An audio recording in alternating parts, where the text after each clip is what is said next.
I had to wait for the hook. Bro, I know people are thinking, bro, when you guys want to start talking, boy? This the longest man played. That, bro, the bars are crazy, but that hook is the best bit of the song, listen, bro. Man, come on, man. I had to get there, bro. I had to take it there. Still, bro, listen, that's very, very, very spot on. That's what we need to start with this week, energy wise. That's what. Yeah, ask Carlos, man. Ask Carlos. That's what I'm on. Yeah, ask Carlos.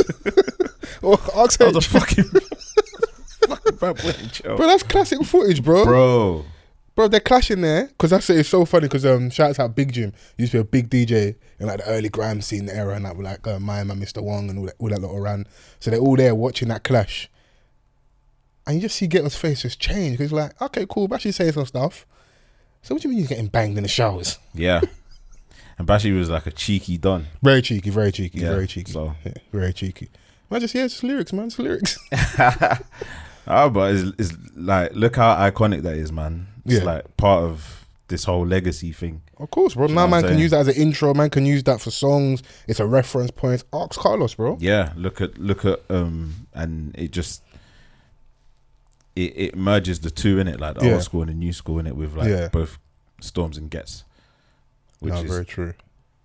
You know, and then Hus just does what Hus does. But we need him back as well, because I know we're going to get into everything this week. So yeah, but now we need him back. But it was good to see Stormzy back. But we're back more than anything. Yeah, we are. Hashtag Offthecuffpod. Come on. A good honest conversation never hurt anyone. Yes. So listen for the first time. My name is Fols Forever. Mr. Vans. And we're here with the original crew. You know. Listen. It feels weird. It's back been a minute. Together again. When it's just us two. Yeah.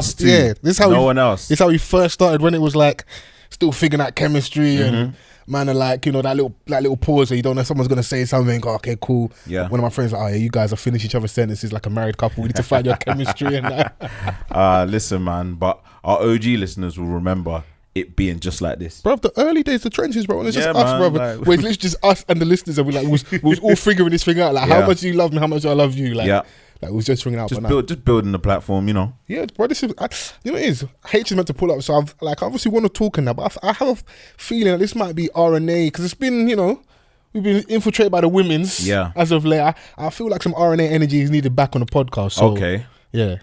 I'm sure the community will appreciate that. Yeah, I'm just setting the tone nice and early, the agenda. I think it's time to restore the feeling. Absolutely, man. I'm with you, bro. Yeah, we need it. So you know, no Chrissy this week. Yeah, so shout out to the Chrissy Hive. Chrissy Hive. She's you know, soft life. I'm happy soft for her, life. man. She's on holiday. She's enjoying. Allegations are she may have been flued out. I don't know. Oh, okay. Yeah, possibly. I just want to start them rooms where she's not here to defend herself. You know, ones. If she's getting flued out, I love that for my good sis. But see, with her, on one hand she'll be like, yeah, she'll encourage, but on the other hand, she doesn't want her brand to be like, raw. Man are paying for her flights and that. So I know. Well, you know, she's got it, so yeah, she enjoyed. She's even available. We might even have to shout her quickly, you know. Okay. Yeah. Have you want to bell her quickly?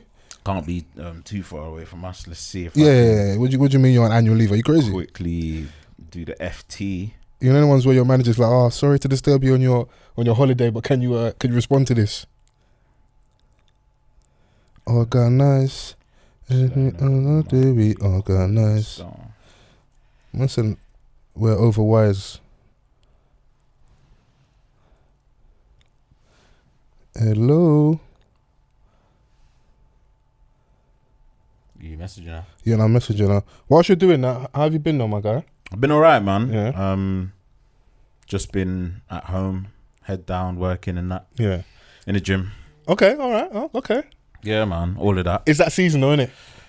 I just needed an outlet. Okay. Recently, I've just been like, you know, channeling my energy in that right direction. It's also hoodie season as well. So it's like we can just do all black all the time. Just go gym, go to work, stay with the family. Yeah, and that's it. Yeah, that's it, man. Like, and bro, things are just getting too expensive. So, like, you might as well just stay in your yard, bro. Recession's coming, apocalypse is coming, rapture's coming, everything's coming, bro. So, I need to just knuckle down. Obviously, we still got to enjoy ourselves. We still got to step out when it's necessary, but once that weather changes, everyone's indoors, innit? So we need.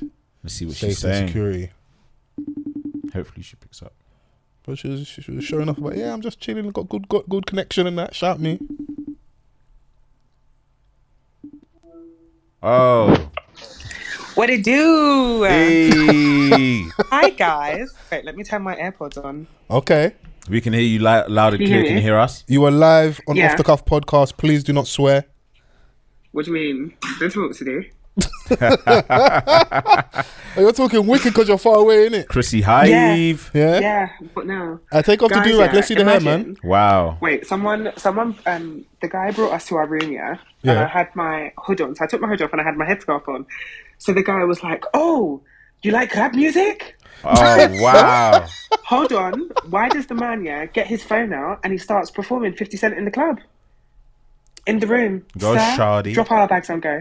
Yeah, he was like, go, shawty. It's your birthday. You don't like rap music? I said, no, sir, you need to be going. No, where are you, bro? But I'm having a whale of a time. Had a couple of drinks, had some food. I'm feeling good. How's Soft the ghetto? life. The softest. I hear that. Yeah, I was starting a rumour that you got flued out. Can you confirm or deny these allegations? Why are you so pressed about what my pussy's doing? What? What? I mean, what made you go with that What? verse? How did we get No, there? why are you so pressed? Why are you so pressed? Wow. What? You know Why are you what? so pressed? A good finishing move. Where do you go from Wait, there? how did we get there? All I said was you got flued out. Shit, then. You said you heard a rumour. Yeah, I heard a rumour. Patty. Yeah, no, I started the rumour. It was me. I started it. Gosh, what's she saying? It's that woman's business. What's that woman's business? Yeah, it's that women's business. Okay. Yeah. Well, we just wanted to know that you Do were you guys miss me? safe. No, not too much. I'll let you know in like an hour if you miss you. But we just wanted to know that you were safe. You was healthy. You know. Yeah. Yeah. You got there Chilling. safely. You enjoying yourself. Yeah. Clink, So clink, much and all fun. that. Yeah. As a show of Listen. respect to you, we didn't get a woman replacement on for the week. That's what we call love, by the way. Yeah. A replacement. Yeah, What's that? Yeah. Fair enough. Hey, you Where run did around you like get you it? pack, man. I love it. You guys enjoy the pod. I'm gonna go and get my beauty sleep. I've got people to oppress in the morning, content to load. Okay. Fair So enough. you guys will see me on the gram bright and early. At CC Noir on the IG for all those fellas Yeah. wondering. Yeah, fair. Shout out to the Catch Chrissy ya. Hive. Yeah. And yeah, we'll see you later. All right, in a bit. Bye guys. Bye. Oh, she locked off. Well, Chrissy's outrageous, bro. Mental.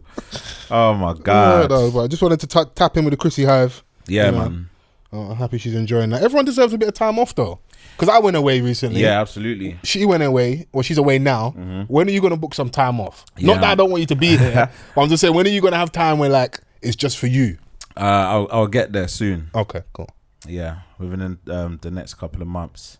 Everyone I'm needs gonna it, bro. see if I can, take a little break. Bro, no one ain't slave to content, bro. Like, you can take a week off. I feel you, man. Like, and it's important, bro. Like, Yeah. just to switch up the flow a bit.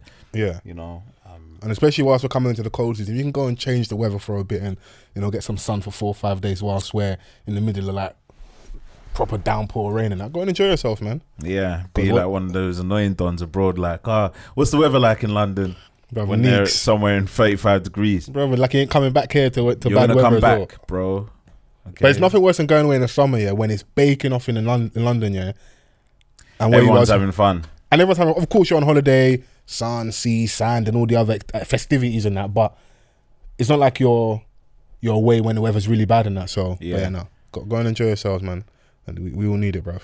Yeah, absolutely, man. I'm already looking for my next holiday. I swear So, down. yeah. You got the bug now, yeah? Yeah, I got the bag. More content on the beach and that. I mean, Jeez. Nah, I love it, man. When everyone like goes on holiday, yeah, the IG content is spectacular. yeah, but we all post like, And if I'm in your close friends, I salute you.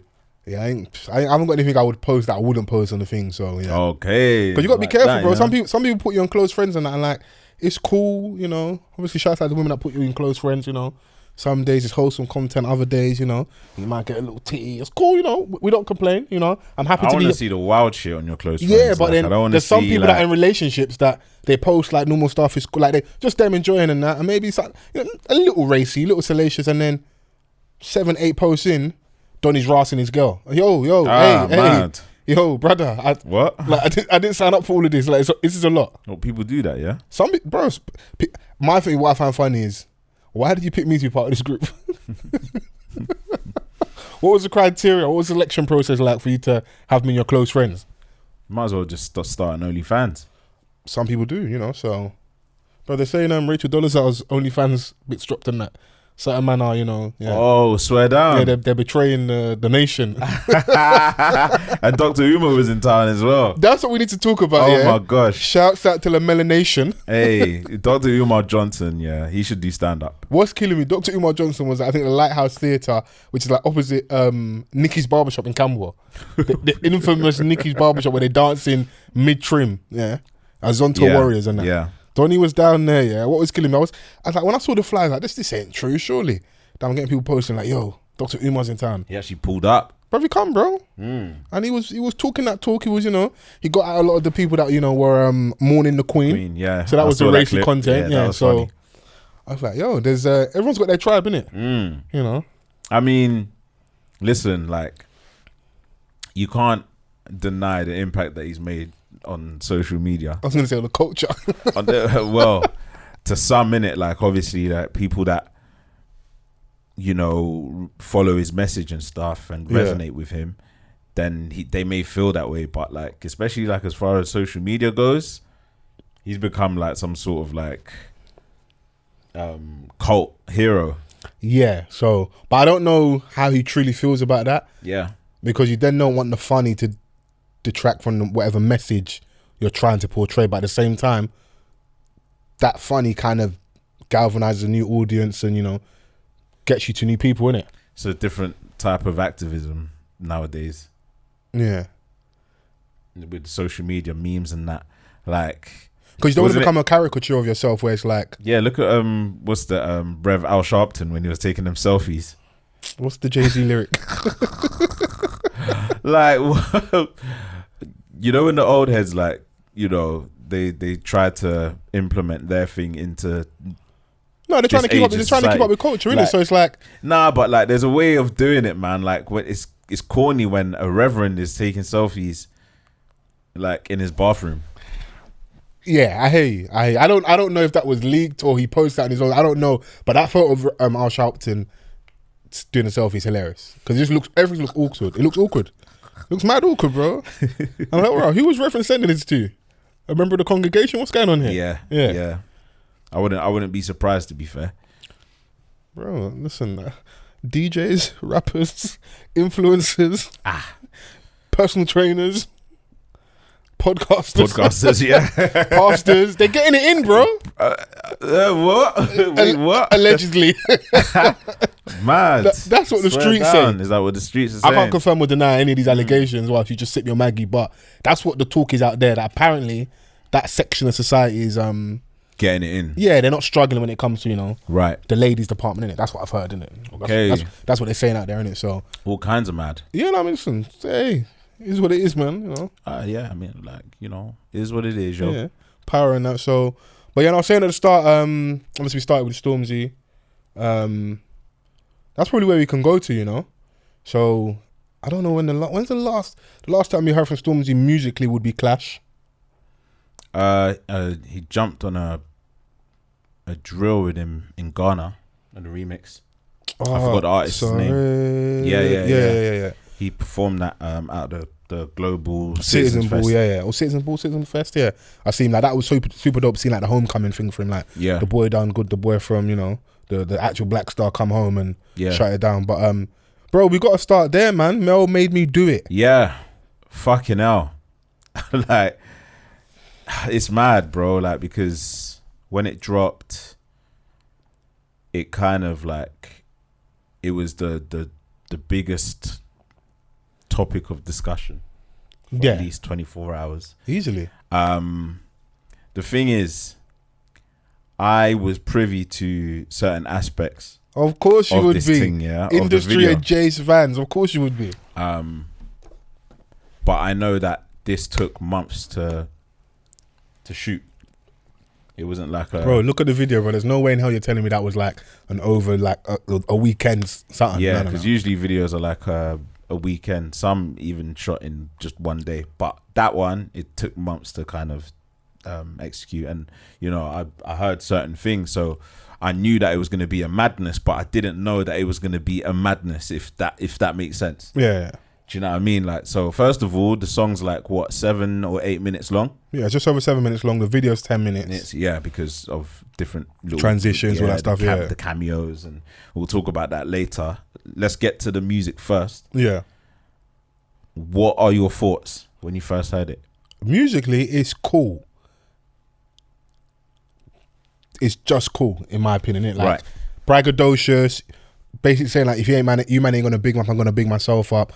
I'm talking about my accomplishments, talking about what I want to do. Also, if you listen properly, he said clearly like, yo, I want to be the first one to win a Grammy. Yeah, as a Grammy MC. So you know where he's shooting for, what he's shooting for in regards to achievements and, you know, setting the bar and raising the levels. You can see that from the video. Yep. You can see his pool, like who he can actually get in. And there's not many artists that can get this much people in one video like this. Yep. So that itself is like showing that I am the guy in the space. But musically it was cool. It's like, it's not like a super catchy song, but there's more of a message there than. So I think I don't mind maybe the musicality being sacrificed because of the message and the visuals with how powerful the video was. Like I'm not going to remember Mel made me do it for the song being great, and that's not a diss, but it was just cool. And there's little like I'm listening out for, are there going to be some jabs in there? There are small jabs and stuff, you know.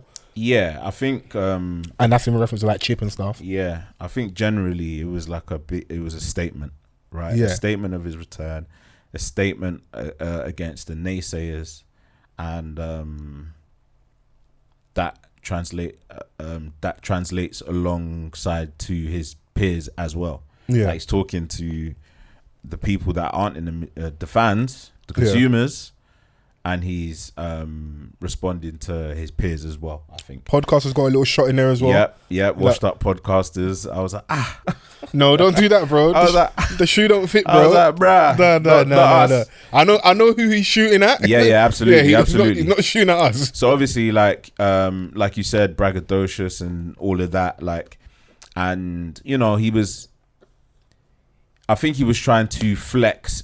It was an attempt to kind of flex his lyrical ability a bit. Yeah, that's there. Jumping into different flows. Yeah, there's the transition where he's standing in like the booth in the yellow outfit, and he goes into a little bit of a skippy flow. Yeah. Like when when that rapper starts really feeling himself and they just start going, you can, like you're saying, he was going for that.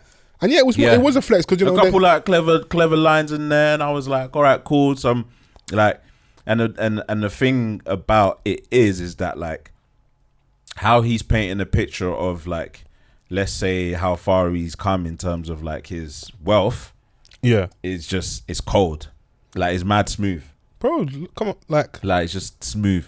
Like he knows what he's doing and he knows what he's saying. Like you can just tell by how this whole thing has been executed that it's a testament to his team. More so than anything. Yeah, those things don't happen just solely on the artist. That's your network. That's people around you. Like, bro, the fact the song's called Mel Made Me Do It. I don't know the last time an artist picked up their stylist to this level. Like on this, you get a whole song, a hashtag trending. Listen, Mel is an icon in that space. Oh yeah, of course. I don't want to limit her to just a stylist there. Like she's definitely an influence. Whatever she says, to go grab. Yeah. It sells out everywhere. It's mad. Yeah, the girls definitely, they fuck with her heavy in it. So, but the fact that he's holding down his G. Listen, this is my G. She holds me down. You can see the style changes. When he came in, it was just the tracksuits that had that swag. It's now more grown. We're getting a lot of color block. I noticed that, you know. Bro, like, I watched that video and I was like, Stormzy's just giving me skincare goals. Facts. Bro, you can't be that braided up and have bad skin. I'm sorry, man. Hey, listen. No. There's certain dons out there that still don't give a toss. Listen, like I always said, the sign for me you'll see if Fols has new teeth, and the skin is 24/7 shining, because the skin looking good right now thanks to the holiday. I'm still holding on to the tan small. Shout outs to you and the holiday. So I'm trying to go away again because we need that extra top up. We need that top up in it because you start looking grey in the winter, innit? So, but no, you're right. He just looks rich, happy, healthy. Yeah. Bro, you got your you got the scene. Size. Yeah, he's definitely been in the gym. The scene where his family are in the kitchen. Yeah. You got Chef Vic's there. Yeah. I'm seeing people I recognize. I used to work with that person. And those are people that are around him now, innit? So just showing that he's very true to what he's been talking about in regards to like the culture, the people around him, and just a nod to like. So let's go to the people in the video. Mega Man.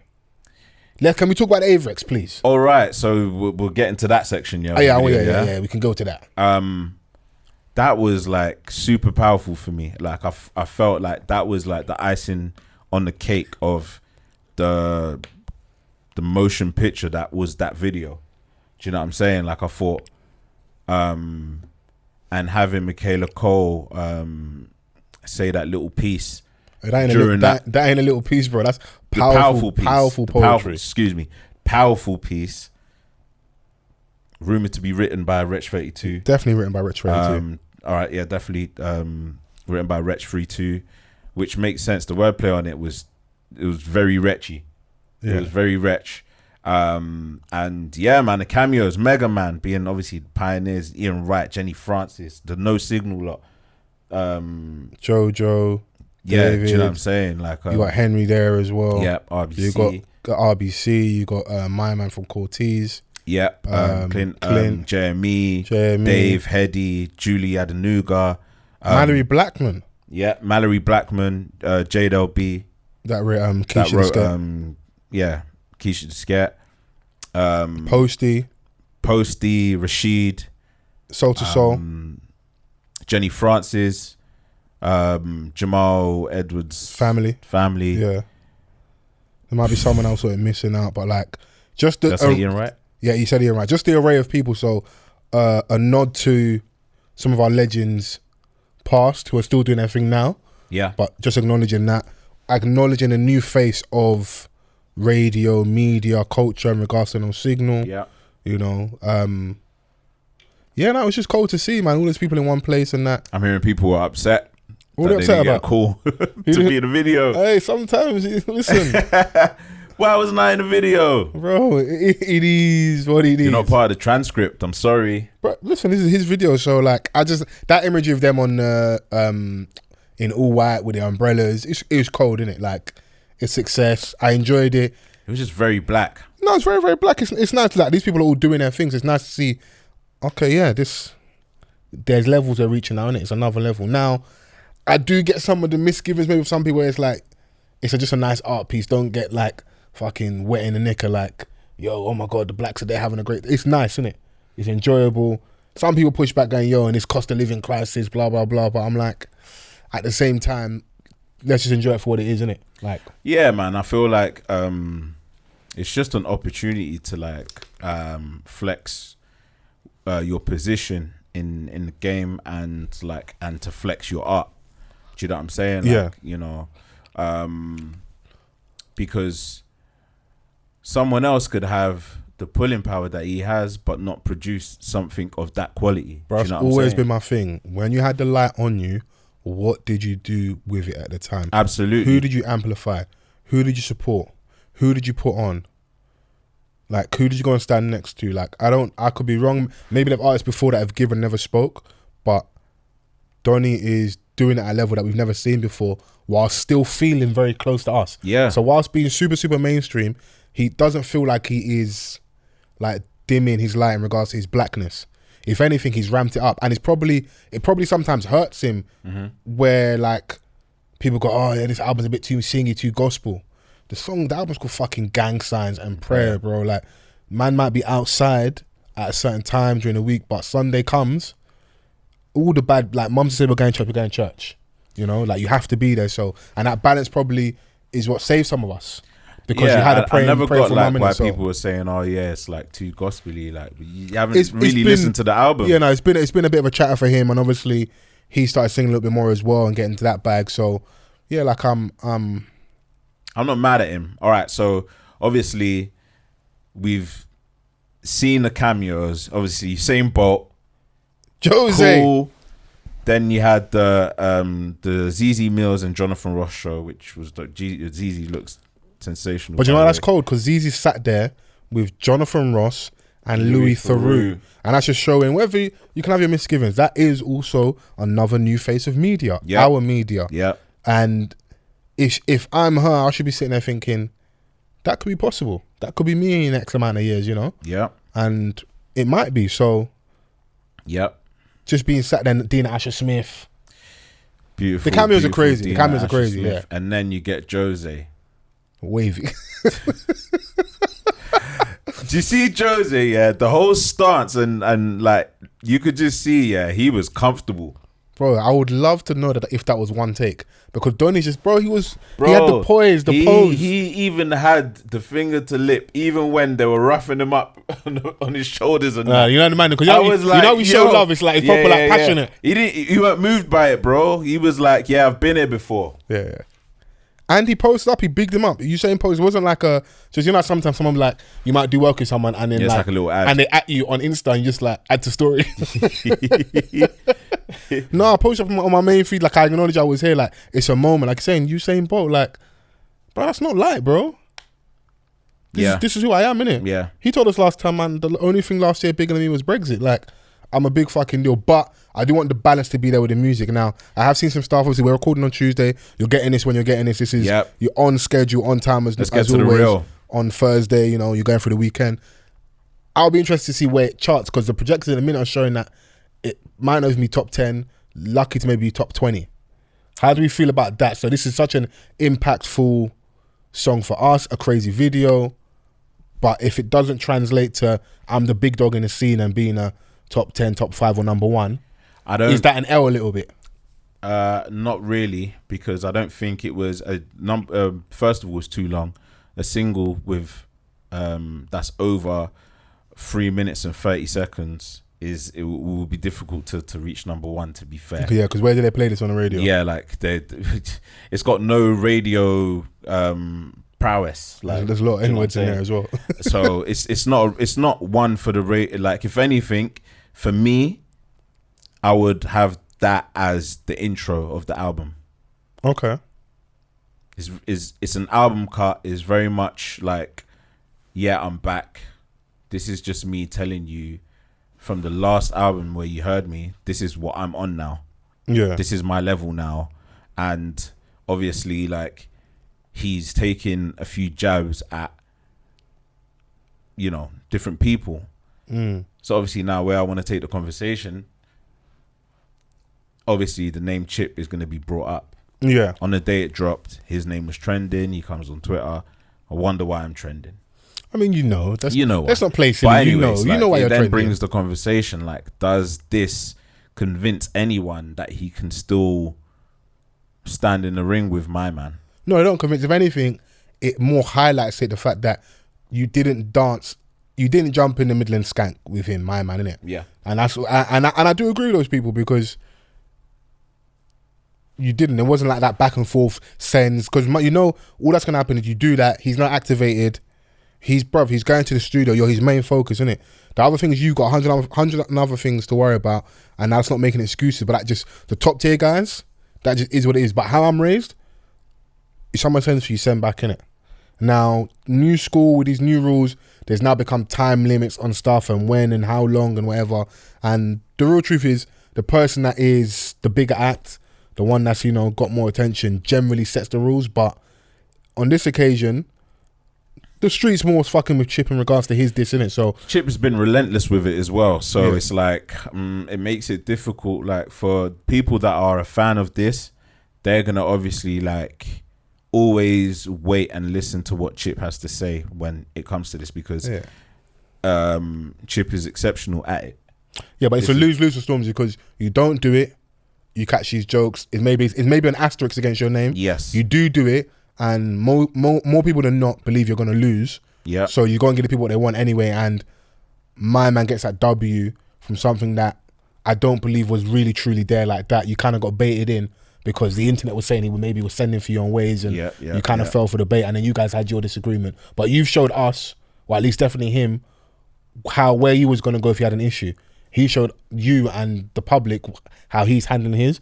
But at polar opposites, he's going to pull up. He's going to go to the studio. Yeah. So, but if you're going to throw little light jabs in music, I feel like you should have sent for him. But time and time again, and shown us through history, the bigger rappers, they don't always engage like that. They will engage on their level. Give you like, you know, 2 bars. Bro, and if I was in his camp and he's my brethren, I'm telling you, don't do that with my man, innit? You know, because even that look cool. It's not, again, because we've had our opinions and stuff on his music and how he moves, and I have some things I don't like, but doesn't mean that I'm all the way right. But, you know, Fols, I think I'm right. You say, why am I trending? You know why you're trending. in that gap when he's not making music and your tape was dropped and you know you've not got like you had a song with Young Philly which I enjoyed. Are people shouting your name? It's always weird. I don't like the fact that the energy around your name is always massive when it's send time, innit? Yeah. You know, I would love that to fully translate with the music. Now the tape did chart, so that could be deemed as a success. But I still feel there's some space that he still needs to get back to in regards to like musically where people are truly, truly fucking with him. And I say that when I'm talking about Chip, I just feel like the energy is a lot more when it's there for disses and sends, innit? Yeah, like obviously we can never deny his talent, like, and this is where, you know, the conversation gets interesting because Stormzy's at the level that he's at and Chip is, in regards to like clashes, he's like in that level.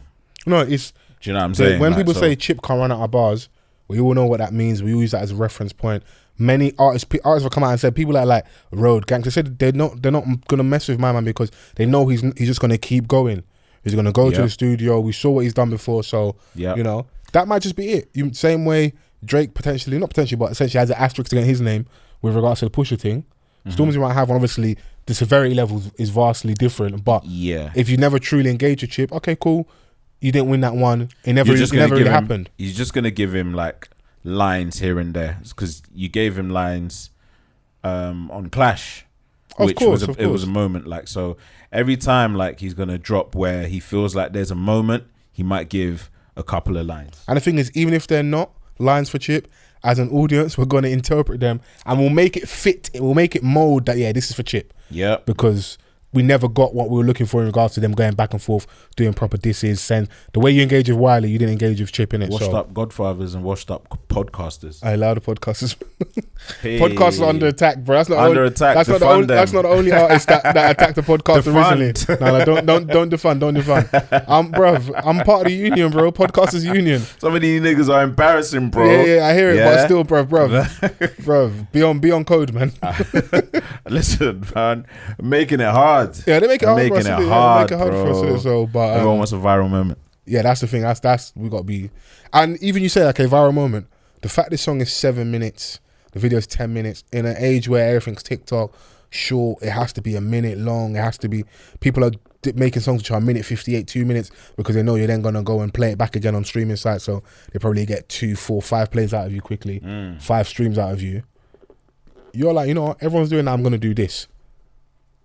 That's going against the grain, and that's what I like about it. Yeah. Aside from, of course, like we can do musicality versus maybe artistry. I don't know if I'm using the right terms, but like everyone's doing this, you're doing this. But I want to make a statement. I've got a statement of intent. I'm coming back, but I'm not going to do it how everyone else is doing it. That's what I truly love about the video. Mel made me do it, and the song itself, innit? Mel is the only person, that can pull out a lint roller out of a Birkin and try and lint roll a leather jacket. Oh yeah, let's talk about it still. That's ridiculous. He's wearing, is it Prada? What's the jacket? Is it Bottega? It's a Prada thing. Bro, that don't need a lint roll, bro. Yeah.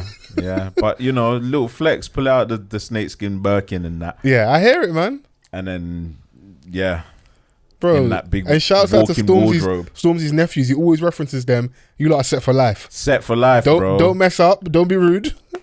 Because Uncle's got you in it. He dumped on us, man. He was like the 20 bags for the shower head. That's crazy.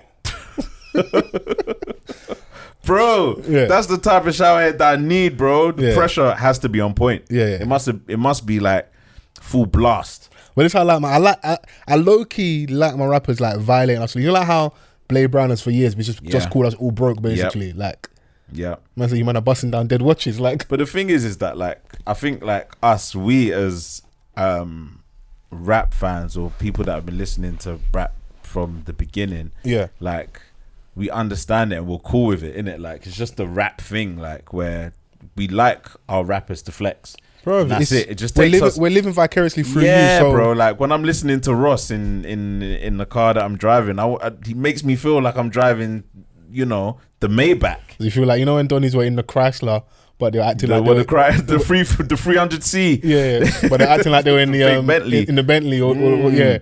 Bro, listen, take me away from my troubles of the day Make me enter your world, innit? So, make that Chrysler feel like a Rolls Royce Phantom. Yeah, bro. Even for these 3 minutes and 30 seconds, I need it because that's gonna help me go about my day and be happier. So, yeah, I'm not mad at it. It's how we've grown up and that. So, yeah, but what are you saying? Like codes back in style.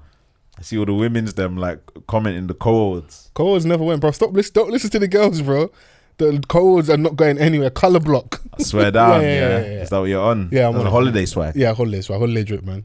Obviously, summer's gone now. That was like day party swag if you're stepping out correct and that. But yeah, now people will still like go out like in whatever attire in it. Just make sure that you step steady on your way there in it. Yeah, cab it. Don't go on public transport. Yeah, don't ruin the drip. Yeah, man. Yeah. Like niggas are going to all white party and going on the Bakerloo line. Don't do that. Anybody invited to all white party in the winter, I don't love you, bro. I ain't got time for that, bro. I mean, that's summer settings, man. It's summer settings, bro. Do you think they shot that Stormzy video in the winter? That's the summer, bro. All white. What do you think this is? It was raining that day. No, man. The umbrellas are just for style. Yeah. So for sure. 35 bags for an umbrella. Yeah. Shout out to them, man. There, but no, I enjoyed it, man. Can we comment on like Ian Wright's drip? What, you aren't feeling it? Nah, it's like I feel like Ian Wright. Yeah, he's that.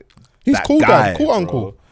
Even like on Match of the Day, like he just does what he wants. Bro, Ian Wright, that's a lot of cos drip. Okay, I see some pieces. Yeah, he's definitely very, in cos. cos. He's in cos doing his thing. You know. He's just he's a free black man enjoying his life, bro. Like, yeah, man. The lenses were, he's giving like groovy. Yeah. Groovy guy. And the Raiden hat and that. Yeah, bro, he's doing his thing. Come on, man. Man have to live their life, bro. Shouts to JME for being loyal to the do-rag, whatever colour. Bro, I see him playing YouTube football. Man's wearing a do-rag. The sidemen played all Harry Panera and that. And Donny was wearing. I said, you know what? It's on brand. Because if I see Jamie without a do-rag, I'll probably be disappointed. Yeah. So much I'm making these jokes. Yeah, on brand. Wear the do-rag at all times. Wear the do-rag. Yeah, wear the do-rag. Baby shower, wedding. Wear the do-rag, bro. Yeah. That's people were saying he wore the do-rag on his wedding. Bro, Papoose wore the bowler hat to the wedding, bro. Jesus Christ. Bro, you have to. That's your thing? Yeah. Don't drop it out. Yeah, that's like enough. Mega Man came to the video shoot without the bowler hat. Yeah, that's true. You know, that's your thing, like, bro. It's part of the look. The Averex on the bowler hat. I was like, yeah. He was stepping clean, man. So yeah, I thoroughly enjoyed the video, and that I think you said it as well earlier. Just the nod to Jamal's family was a nice touch as well. You can't we don't want to ever forget his contribution to the culture and the scene we have today. Yeah, you don't get Stormzy without Jamal's. Yeah, and it was fitting that they put the Jamal's Edwards mum and sister with Rashid and Posty, because obviously those three platforms were like the big three. They're pivotal, yeah. Do you know what I'm saying? So it was all done done with perfect execution, man, and so you're not too fast if this doesn't do well in terms of chart position, just so we can get off this. Nah, not really. I think it's just one of those ones where he was like, I can have a song like this with something to say and have a big video to go with it. Okay. And then it's then really like the single time and stuff like. Do you know, like when they're saying like in like marketing, it's like your loss leader, like I don't mind maybe taking it on, I'll spend the bread, but this is to, you know, not get my name out there more, but like just remind people I'm cool, because it's still gonna, he'll still be fine. Like it's not, like, don't get twisted, he's not gonna, if this doesn't go like top 10, top 5, top 1, he's cool. But it's just interesting as like comeback single, you've got the machine behind you, you've got all these people. Yeah, that does make me think, how do they feel in the building? Do they care? Do they not care? You know, because these are metrics people, innit? These are numbers people, and you're a big artist. So if you come out after not having a solo song in a while, and it doesn't do what a lot of us would expect it to do, that might be something to look at. But if you're saying, you know, I hear the argument in regards to statement, and it just being to flex, innit? Yeah, like, absolutely, man. So, and it was literally a statement piece, and how it was directed. Shouts to the director, KL VDR. Like everyone got their looks. He produced something cinematic, and so yeah, I was just pleased with it, man. It was just inspiring to see in it. So yes, it's probably one of the best videos that I've seen in the UK in a very long time. Yeah, we need to have that chat as well about the top tier videos, because that set the benchmark in it. But them So Solid videos, iconic. We can't ever forget them, innit? Yep. Iconic videos. But we was talking about washed up podcasters. I feel like as a podcast union, we need to have a conversation about us being under attack. Even if the shoe doesn't fit, podcast bias at all times. That's where I'm drawing my line in the sand. We need to remove the mics, in our No, community. keep the mics, man. Bro. The mics kept us sane during lockdown. Keep the mics, bro. It did. Keep the mics, innit? Obviously, with the exception of a few, which is sad to say, man. Yeah, of course, but, you know, like, I'm just there minding my business, you know. You're scrolling your internet, you're doing your 1-2s online and that. And I just see a small little passer with a fellow podcast brethren, Madam Joyce, cocktails and takeaways. Oh, okay. Shout out to Madam Joyce. Yeah, shout out to her. Getting in a little online fisticuffs with Ivorian Doll. God damn it, yo. Yeah, so, you know. If Chrissy was here, she'd say we're in women's business, but I got to do the news, innit? Oh, okay. We got to cover the stuffs, innit? So, yeah. Don't be shook. We can have this chat. Podcast under attack, bro. I mean, the streets ain't safe for us, man.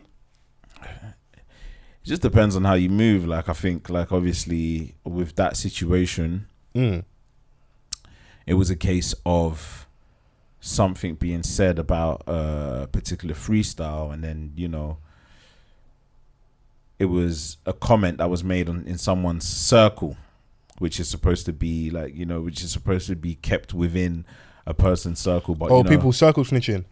People were circle snitching. Okay, all right. And then, you know, it reaches the attention of Ivorian Doll. So she then, to what I believe, DMs Madam Joyce directly.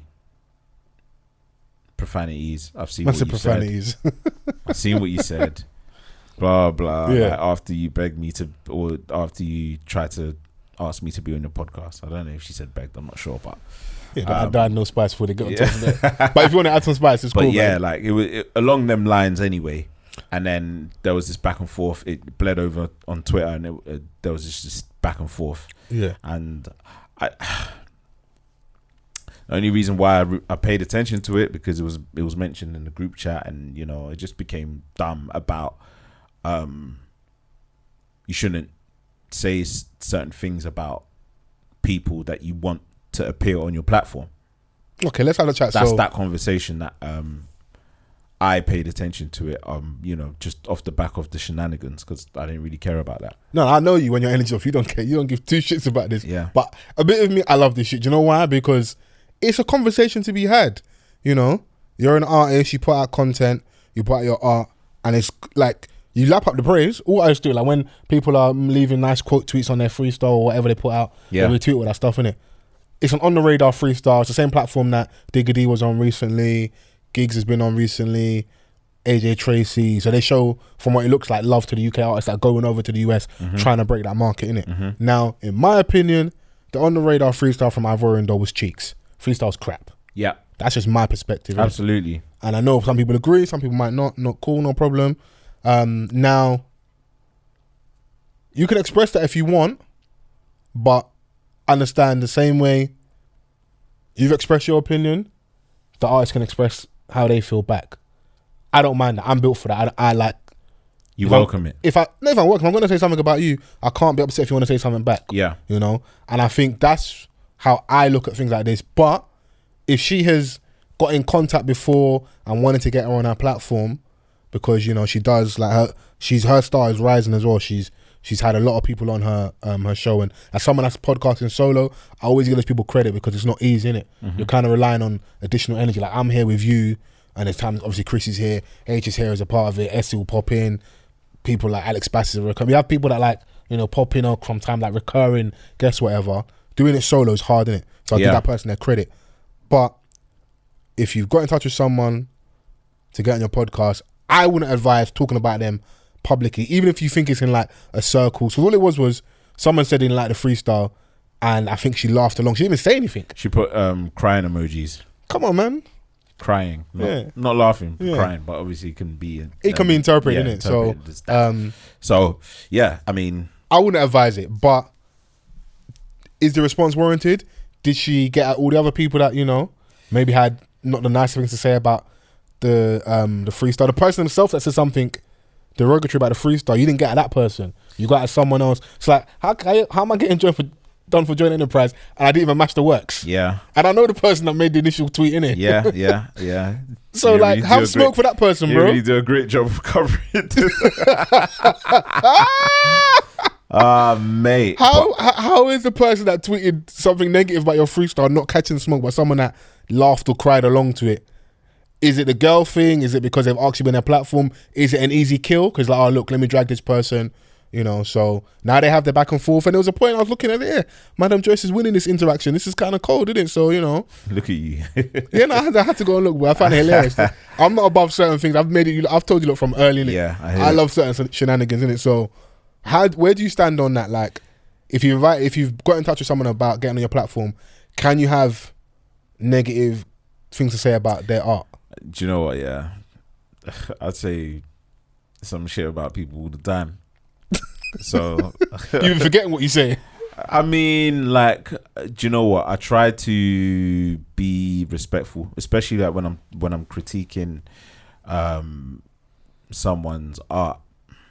Like I try to, even if I don't like it, I'll give you reasons why as to why I don't like it. Do you know what I'm saying? It's not like an attack on the individual. It's just that, like, when we critique something, it's always going to be you either like it or you don't, or you're I guess indifferent about whatever they put out.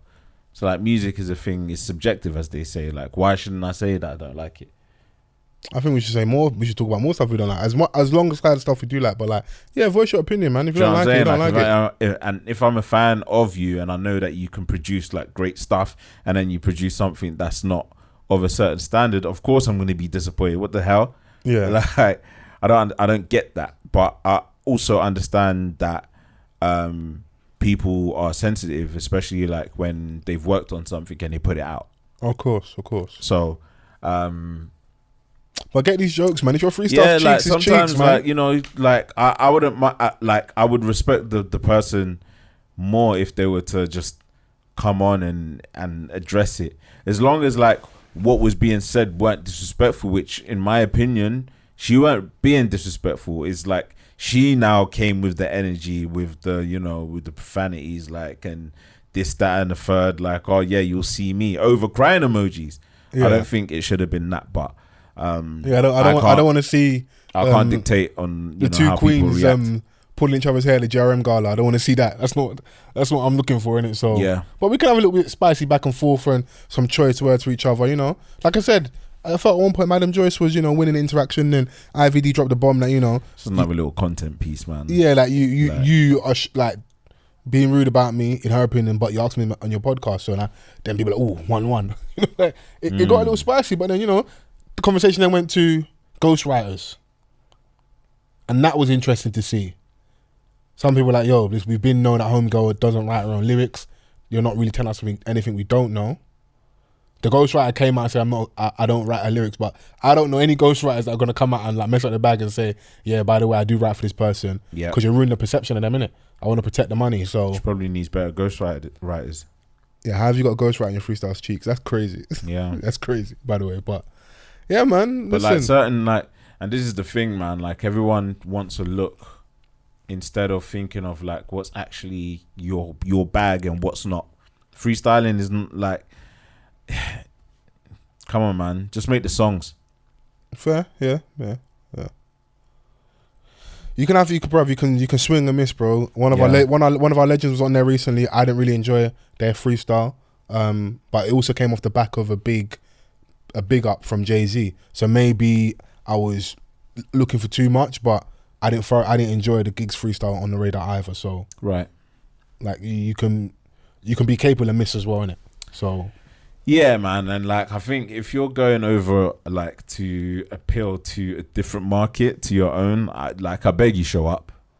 Yeah, don't like rep us correct. Don't make us look bad. I beg you, show up, innit? Like, don't just go over there and just give a throwaway. Like, that's not gonna make you appeal to the new audience. Yeah, Bro, listen, music's like I said, it's subjective. It's hilarious. We get enough stick on it as it is. Yeah, but that also always brings out a conversation of like, this is why we can't have certain characters in the UK, because the minute you say something, artists want to pull up. You know, where we're still so closely attached, where you're not far away from running into your certain artists, especially people that are doing like influencing, content creation, YouTube. Like, you're going to be invited. Brands invite people to places. You might be in a room with someone that you've spoken negatively on. You know. We at Off the Cuff, yeah, want everyone out there to really win. I mean, it doesn't mean if you've produced something that's not great, we're gonna like say it's great. It's not great. No, that's not gonna happen. And if you want me to lie. I feel like we're people that know what we're talking about. So like, you know, if we are critiquing something that's not great, it's you know, it's coming from a genuine place. There's no more often. No, it's just a lot of stuff is opinion based, isn't it? Because it's opinion based. What's interesting though is when you have something ill to say someone's content or whatever they put out, you're now an authority on that conversation. When you're bigging them up, I'm not saying I wouldn't want people to start being negative for the attention.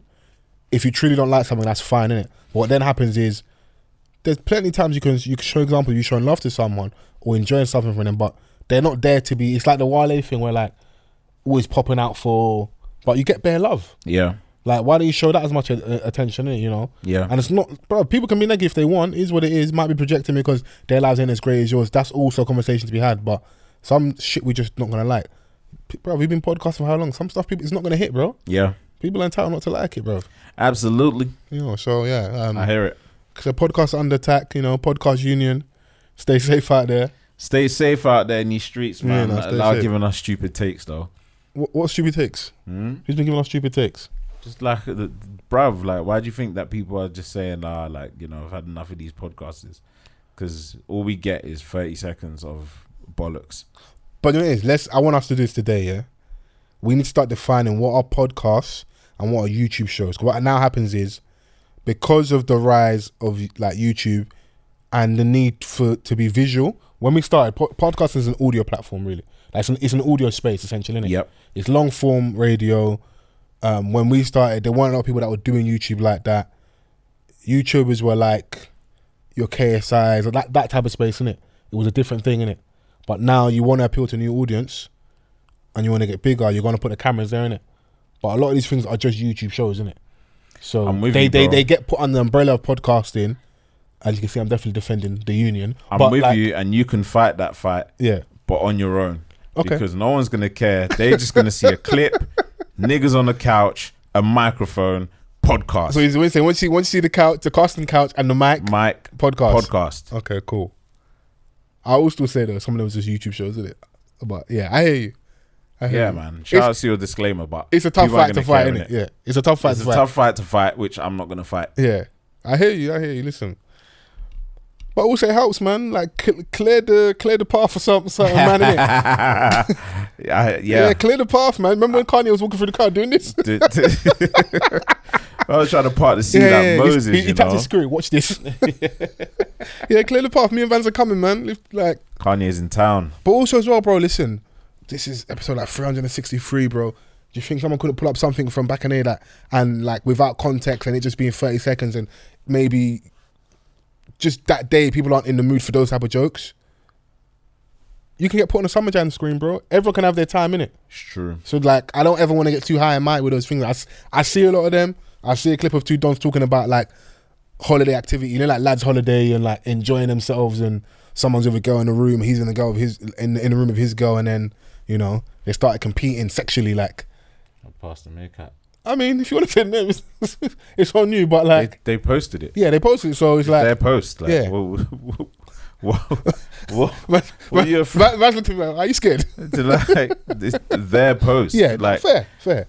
Like, I mean, I know if that's them. another space, and maybe like the early days of other people's podcasts when they were getting off the ground and people like the crowded content, people might have reacted differently to that. I'm telling you, bro. I mean, like it just depends on like your opinion of the story. Yeah, shout outs to them first of all, because what they're doing is amazing. They just signed a deal as well, right? so yeah, they just signed a deal because they produce great content. It's funny, and it's animated, so you can see it's more effort and stuff, and it's relatable as well. Yeah.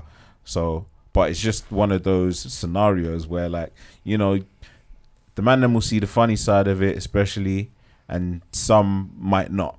Okay, let's give context. You know so what I'm saying? The story they're referring to, they've gone on a lads' holiday. They both, two guys both brought girls back. Yeah. Someone's in the corner clapping cheeks. Another one's clapping cheeks. But you can hear his boy over there going crazy. So then now they're competing. Yeah. And they're staring each other in the eye. They locked eyes. That part of the story is hilarious. They locked eyes. But you know what was killing me with this? Like I said, women are always the funniest because they're like, rah, Donnie said he collapsed in orgasm. And they said, yeah, that's cap. Mad. Because no niggas ever collapsed in orgasm. Mad. So yeah, but another time, you know, I'm not mad at that one. I think like obviously. Also as well, because I think one of Donnie said that he was cheating, so that also didn't help in it. Swear down. Hey, niggas just be giving that information freely, bro. Freely. Yeah. Oh my gosh, they say defund us for real. Bro, you'd have to waterboard me to get that out of me. You have to give me that Guantanamo treatment. Yeah. You have to waterboard me to get that out of me, bro. So now the ex-girlfriend is listening to that, thinking, what? Yeah, but you're an ex, babe. Like this. What? You can't still, man. I hear it, but like statute of limitations, no. Fair enough. Defund Fols, man. Defund me, man. I hear it, man. We'll leave it alone, man. Vans looked at me like, brother, why are you shook, bro? I'll say the name. It's not, man. Man said they posted it. Yeah, man. Big them up. Listen, everyone doing content, that is the risk you run in it. Now, I don't like when we do our shows. Say it's not sensationalized. Of course, but that's also the L you're going to take, because if you're then trying to play up to a certain crowd or like overdoing things or capping, I'm not mad when you get flogged like that. It's like they always used to like... You got to put a disclaimer at the start of your video. What, like how they're doing the UK rap videos? This is all fictional. Yeah. Don't nick us and give us IPP. This is all fictional.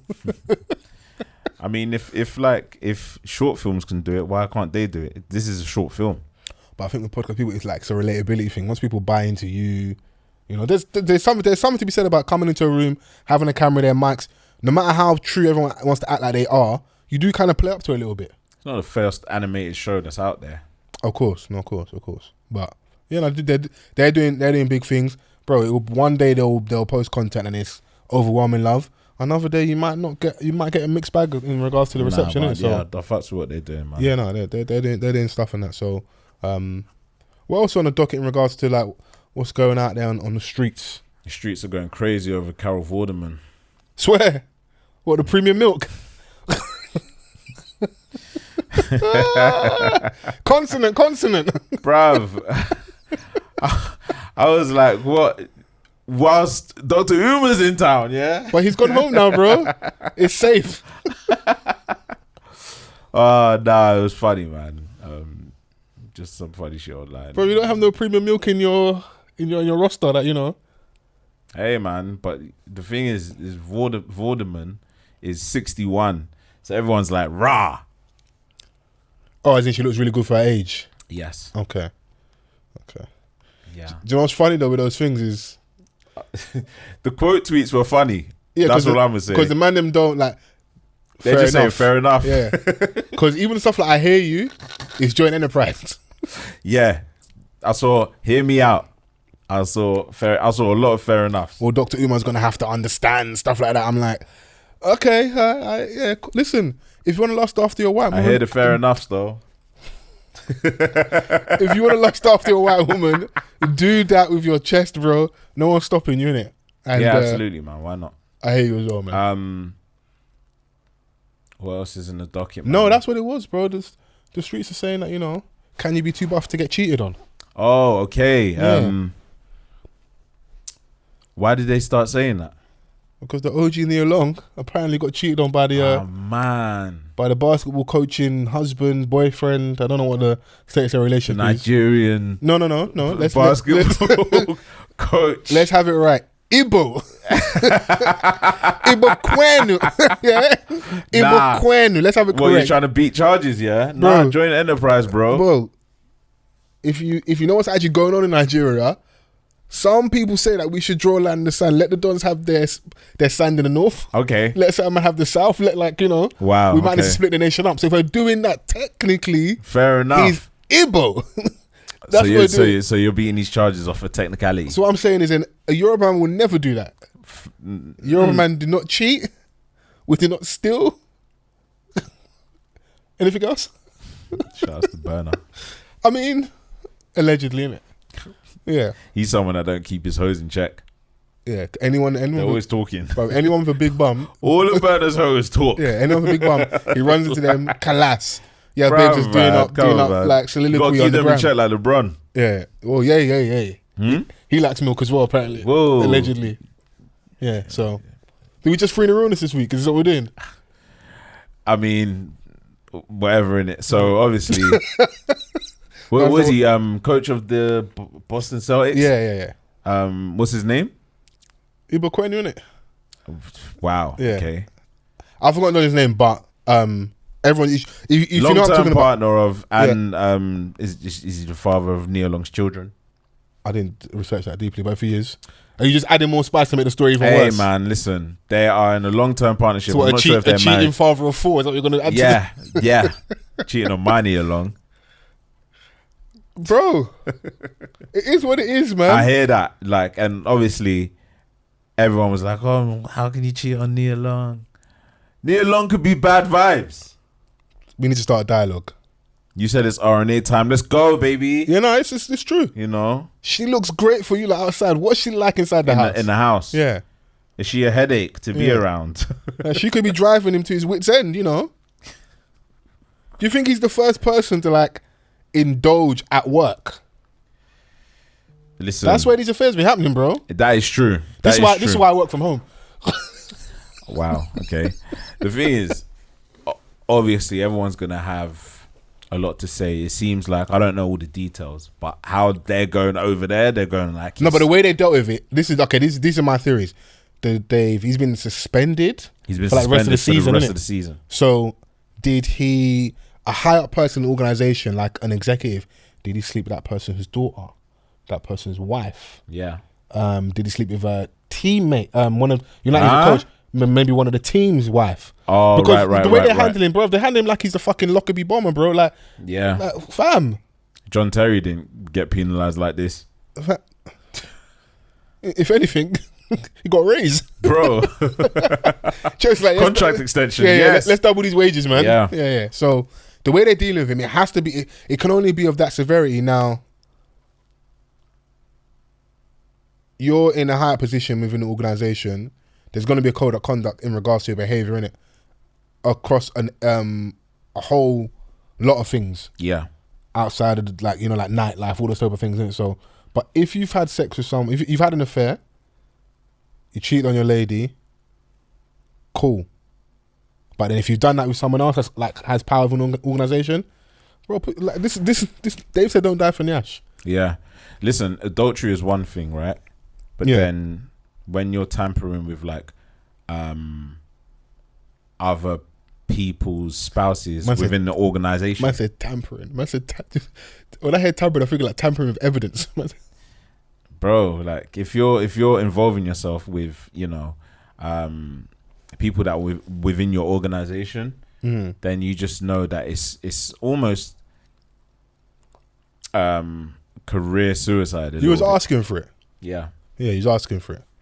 So and I'm not an NBA fan by any stretch, or basketball fan, sorry, by any stretch, but I know that he had taken them to the finals last year. He had. So for him to go from that to now them suspending him for a whole season, there's got to be more to the story.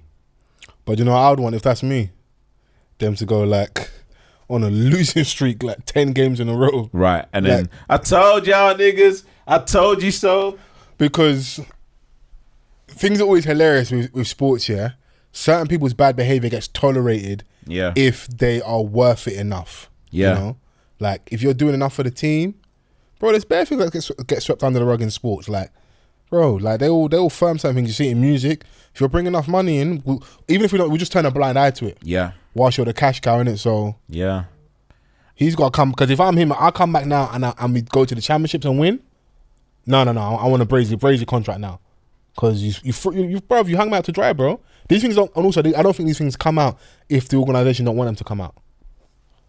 I reckon they could have dealt with that in-house, unless there's a side chick that's going to come out and do a mad expose. It will be interesting to see how it transpires.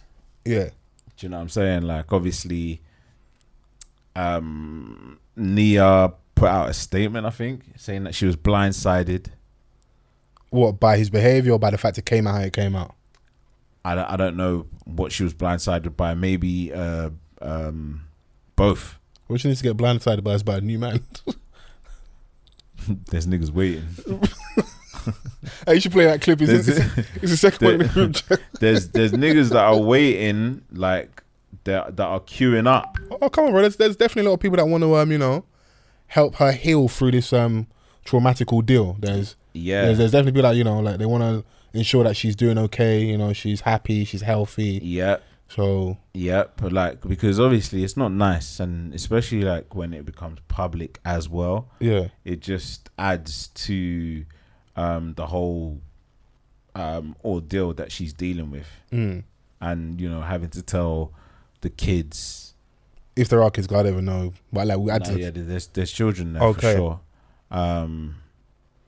When things are public and they're old enough to like kind of know what's going on and stuff, so it just adds to that within his household, outside of like the professional, what he's dealing with the suspension and stuff. But he's got to do what the politicians do. He's probably getting paid still. He's got to come out and do like the press conference, the United one, like United in front of my wife on my right hand side. Oh right. It's like, I will not let this divide my family. That's what he's got to come out and do.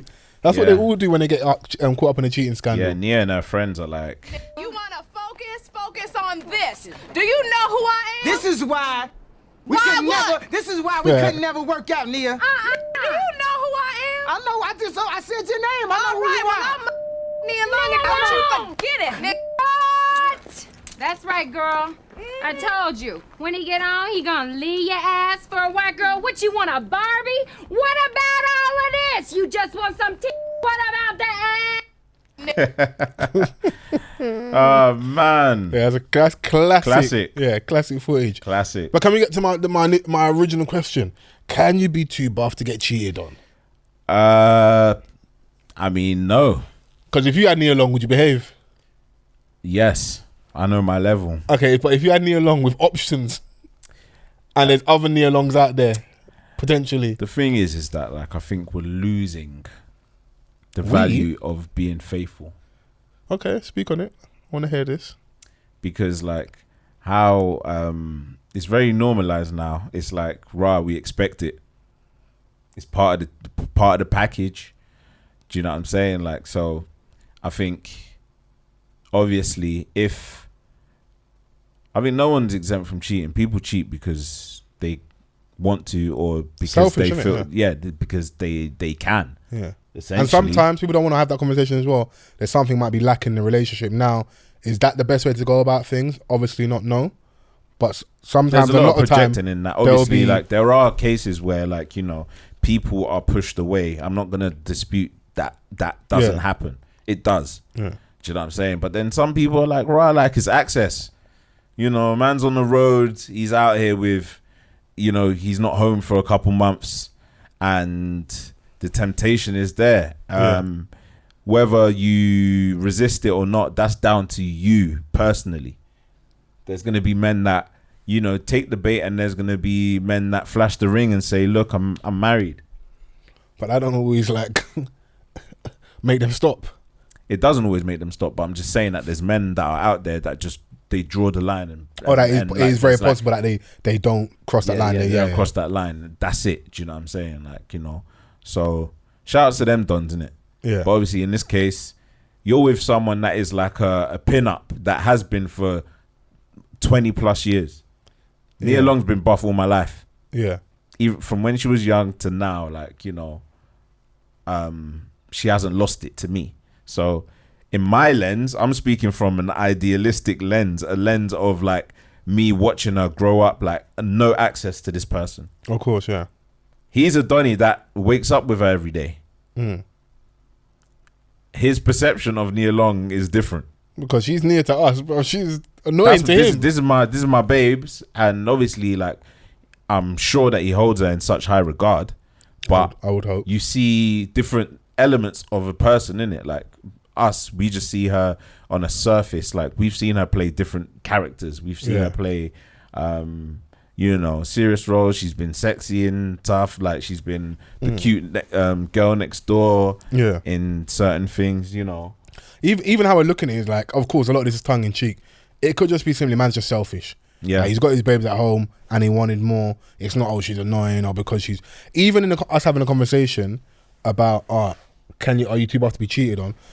That the first thing come out, oh my God, he's cheating on Nia Long. It's like, okay, cool. So if she wasn't superstar famous Nia Long and didn't look as good as she did, would it then be more understandable? You know, we're like, no, it's the truth. Let's have it right, bro. It's like, so what? There is a certain look that is... When everyone was acceptable for you to be cheated on, like on RNA time. So if T.I. cheats on Tiny, people aren't gonna be upset. No. Does anybody agree with me in the back? Are you not just gonna leave me here by myself? If T.I. cheats on Tiny, are you not gonna complain? City boy!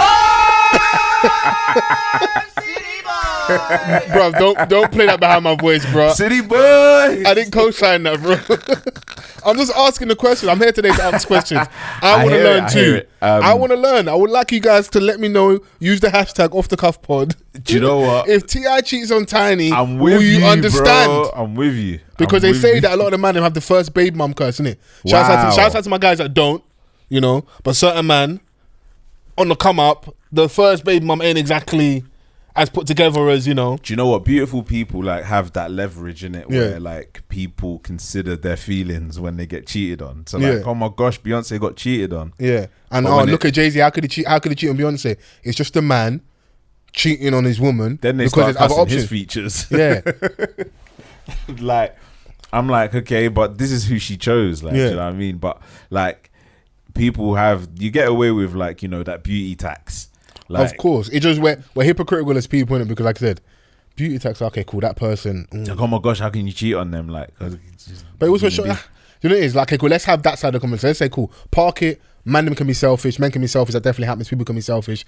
But the other side, beauty does fade, and that isn't. Maybe the women don't want to hear this. That isn't enough to keep a man. Yeah, there's more to having a healthy relationship than you just being attracted. Of course, attraction is very, very important. Don't ever get twisted, but. Homegirl over here, like, she might be a good time.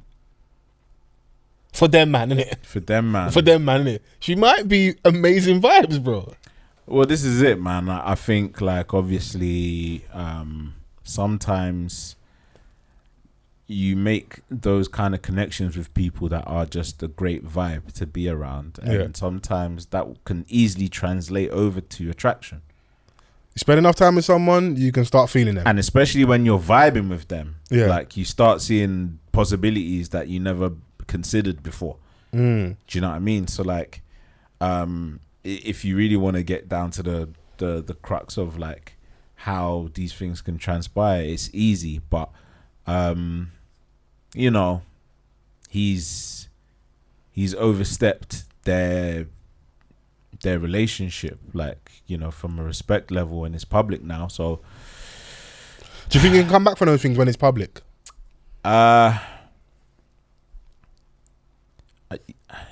I guess there's a lot of people that thrived after cheating. Brad Pitt did. Okay. Let's throw a white man in there, let's balance it out. Do you know what I mean? Tristan Thomas is still beating these charges in Calabasas. He's not cheating. That's a cry for help. Do you know what I mean? Like, it's not affecting his pocket. That's also part of like the keeping up with the card. Like, we need a storyline. We need something here, bro. Future. We need you to keep shagging these women. Future. So we got stuff to talk about. He's just a rock star, Rolling Stone. Still winning, you know, selling his rights. Oh, yeah, he's publishing and stuff, innit? Yep. So, yeah. You know, for a hefty check, which, again... Jay-Z bounced back from cheating. Yep, he bounced back. You know, he had to change the weather and that. Yeah. Bill Clinton. Light change. Yeah, Bill Clinton. Everyone beats these charges. They come back, innit? Yeah. Is there, like, say that's... Ain't nothing but a little bit of straightening. A little bit, obviously, a little bit of cheating. No, I can't have this conversation. Sitting next to you, straightening cheating. No, let's not do that. Before people start messaging like, where's Foles at in his love life? They're gonna take this clip and put it on Twitter and cook. No, don't cook me, please. If medium well, but yeah. The thing I find funny is that there's the line of being too buff to get cheated on.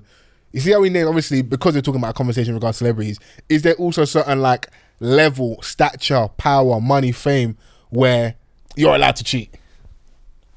I wouldn't say allowed, but it becomes more understandable. It becomes a lot more normalized within that world. Because if that was, of course, he's a coach, but if he was like an active basketball player, athlete, I would definitely see a lot of people saying, you know, he's an athlete, kind of. What do you expect? Like, it's sort of like it's part of the gig. It's part of the gig. Yeah. And I'm sure there are faithful players out there.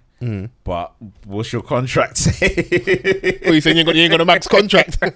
You're not the face of the organisation. What's your contract say?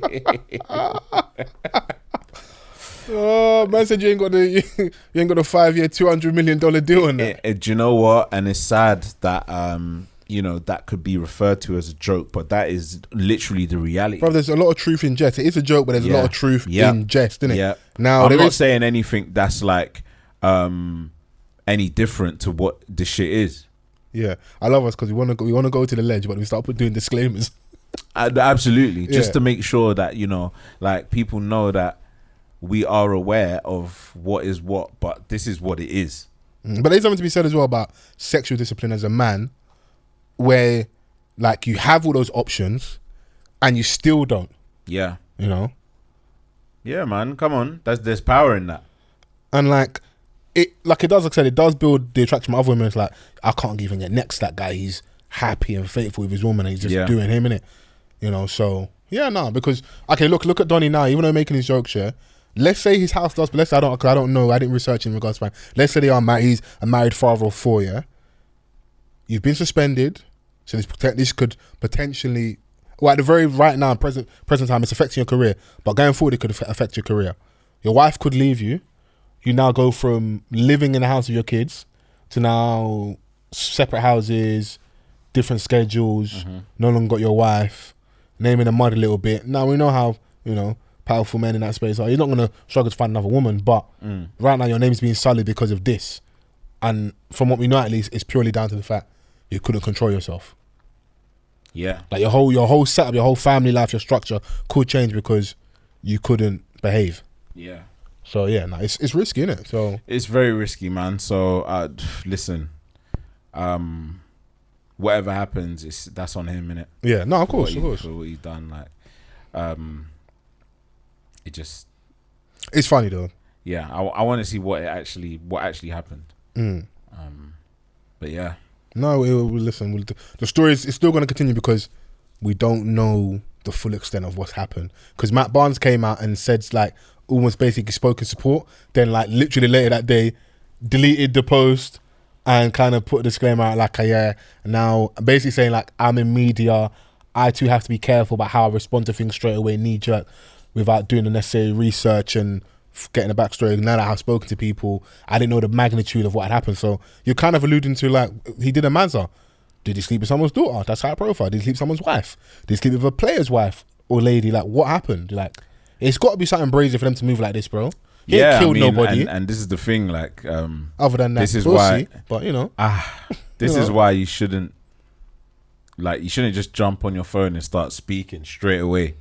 Oh yeah, of course. But this same shit that designer did with ESTG. Hey, seeing people do disclaimers on like selfie camera, it's front camera, saying shout out to your ESTG, bro. You was talking crazy. You wanted to do a feature with my man. He told you the price. You didn't like the price. You got on the internet, started talking spicy. I know that's one of two things. You got that courtesy call from someone in this camera. So relax, or we're gonna make you relax. Yeah. You know, like we don't do all of that. Bro, you're not popping right now, designer. You're gonna get that price. That's the price, bro. Yeah.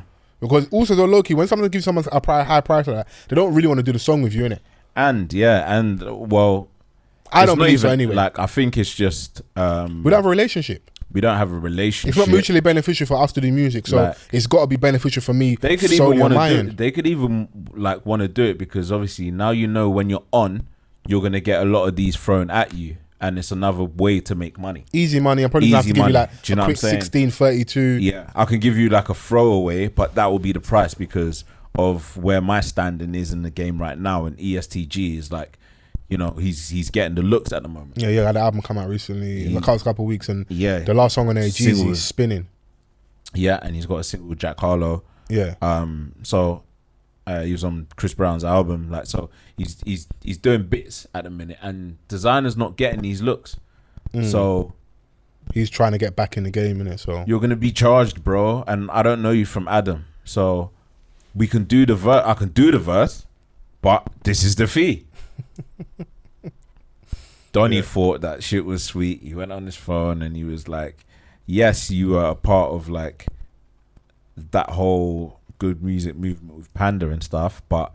This is a new year, bro. It doesn't have the same standing. You've been cold for a long time. That's horrible to say, but it's facts, though. It is. He was a one-hit wonder, innit? I haven't seen him in the headlines for a long time, and now it's over this. Yeah, but it's like though, it will pass, innit? But it was just funny to see, like it's a quick turnaround. He was talking spicy. 24 hours later. And it's like 24 hours later. Yo, shout out to his whole camp. Basically what he's saying is that man said they're gonna smack me up, bro. It's mad because like the first video he looked like comfy and like, you know, bare talking, and then the next video when you're under pressure you start like scratching your head, you can't look in the camera, you start wiping your face and that, bro. It reminds me of stroking your beard. Yeah, your beard that's not there. Yeah, like bro, there's a video of battle rapper Math Hoffa.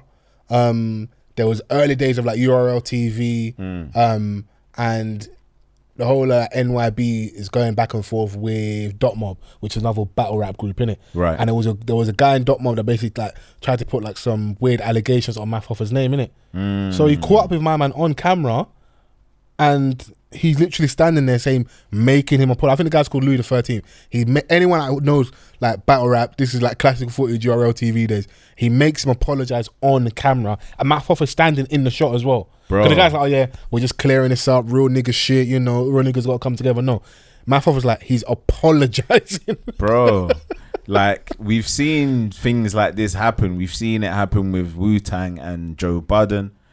We've seen it with Rev Run's son, Jojo. Oh yeah, where Donnie pulled up on him in the petrol station. And there's that photo where he's gripsing him up. Yeah. Under pressure. A bit of straightening, innit? A little bit of straightening. Yeah. Let me just realign your outfit for you. Yeah, because sometimes like you know, you talk a certain way to the wrong person and you don't expect for them to pull up on you. It's internet stuff, innit? Because, you know, everyone's got the safety behind their phones, but you've got to be outside and you're going to run into someone, innit? Yeah. So, or, you know, have that energy about you where you can handle a situation. Oh yeah, of course, that as well. Talk spicy if you want, but if you can defend it, then yeah, go ahead, innit? Yeah. Give us some entertainment. We want. I'm in the comfort of my own home, nice and toasty.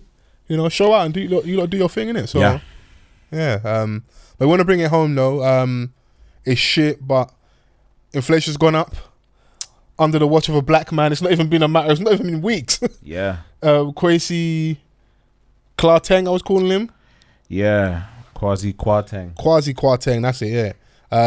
So he's a chancellor now since Liz Truss has become the prime minister, and so we got interest rates at a 14-year high. The pound is now down. Yeah. You know, it's just a shit show, innit? And bro, like I was saying to my sister the other day, that like I've never seen it be this unstable. What, in regards to the economy and the government? It's just a shit show, bro. Like over the past 5 years, it's just been comical. What's even more comical is I'm reading today that Liz Truss might be facing a vote of no confidence as well, so that we might get another prime minister again. Yeah, there's been letters of they're just doing musical chairs back there. Confidence. So a lot of self-interest stuff. He does what he does with regards to this new economic legislation, but I'm now seeing reports that like a couple days prior, a week prior, because he used to work for a hedge fund, innit? Yeah. He's meeting with the heads of these hedge funds, so they're getting an early scoop on where we're gonna go, and then those companies are now shortening the pound, so they're betting against it going down, and they will make money off that. And lo and behold, he brings in these new tax laws in regards to the thresholds where like it's squeezing the middle class, innit?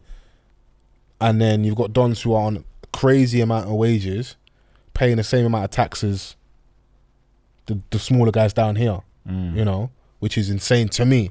Now there's some people, like we got friends who are contracts and stuff, I think they reverse some of the IR35 stuff, so that kind of helps them out. Right. I'm all about my people getting bread and that. Cool, I hear it, but the way you're moving isn't sustainable in my opinion. It's like you're just waiting for a crash, and like recession's coming. We've been saying it like a good couple of years now on the podcast. It feels like things are coming to a head. It's not. We can't keep going the same direction. Yeah. Where like the rich are just getting more and more richer and the poor are getting poorer, and that middle class is getting squeezed. Where it's like you could be on a certain amount of money, which is definitely more than other people, and it's not to act like it's not, but it's still not even touching the sides, because when you add all the living costs and especially like, of course, this is quite London specific as well. I will add that, but someone could be on a certain amount of money, like 35k plus 40k, 50k, and you're still doing much better than other people. And I don't not acknowledge that, but it's still not clear. Like, it can still be difficult, So, yeah, that to me is what's hilarious. But what's even more funny is that we look at him a certain way, and we look at, I say we, people that share my same thoughts and maybe political leanings, black conservatives a certain way, innit? Yeah. Now, I don't know about other people looking at him that way. Would I jump to their defense necessarily? Maybe not, but I might not all the way join in. But bro, today I'm coming to record a podcast, and a Labour MP who's not black has something spicy to say about my man. Play the clip.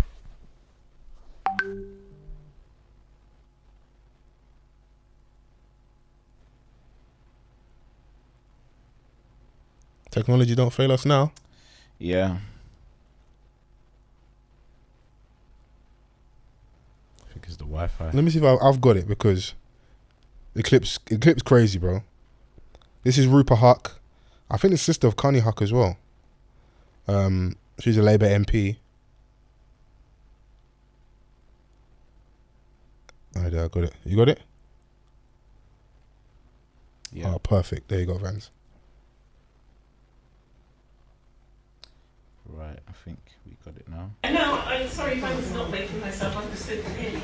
He's superficially he's a black man, but again, he's got more in common. If you look at it's that Joe Cox thing, more in common. If you look at the character, he went to Eton, I think he went to very expensive prep school, all the way through the top schools in the country. If you hear him on the Today programme, you wouldn't know he's black. No. So let me read out what Rupa Huq said. Superficially, he is a black man. Being superficially black is crazy, by the way. He went to Eton. If you hear him on the Today programme, you wouldn't know he is black. I'm going to read that again. Superficially, he is a black man. He went to Eton. If you hear him on the Today programme, you wouldn't know he is black. Right. What does being black sound like? So he went to Eton, one of the most prestigious schools in the country. Yep. You're not denoting that as being black. Success, being able to articulate yourself a certain way, isn't black. Now, I don't want to come to my man's defense, because they're the same people that will sell us up the river, but bro, If we're gonna call him a coon, that's on us. That's not on you, bro. What are you saying? Always mind your business, bro. Mind your fucking business, bro. Yeah. Mind your business, bro. Like, well, you're saying she's not wrong.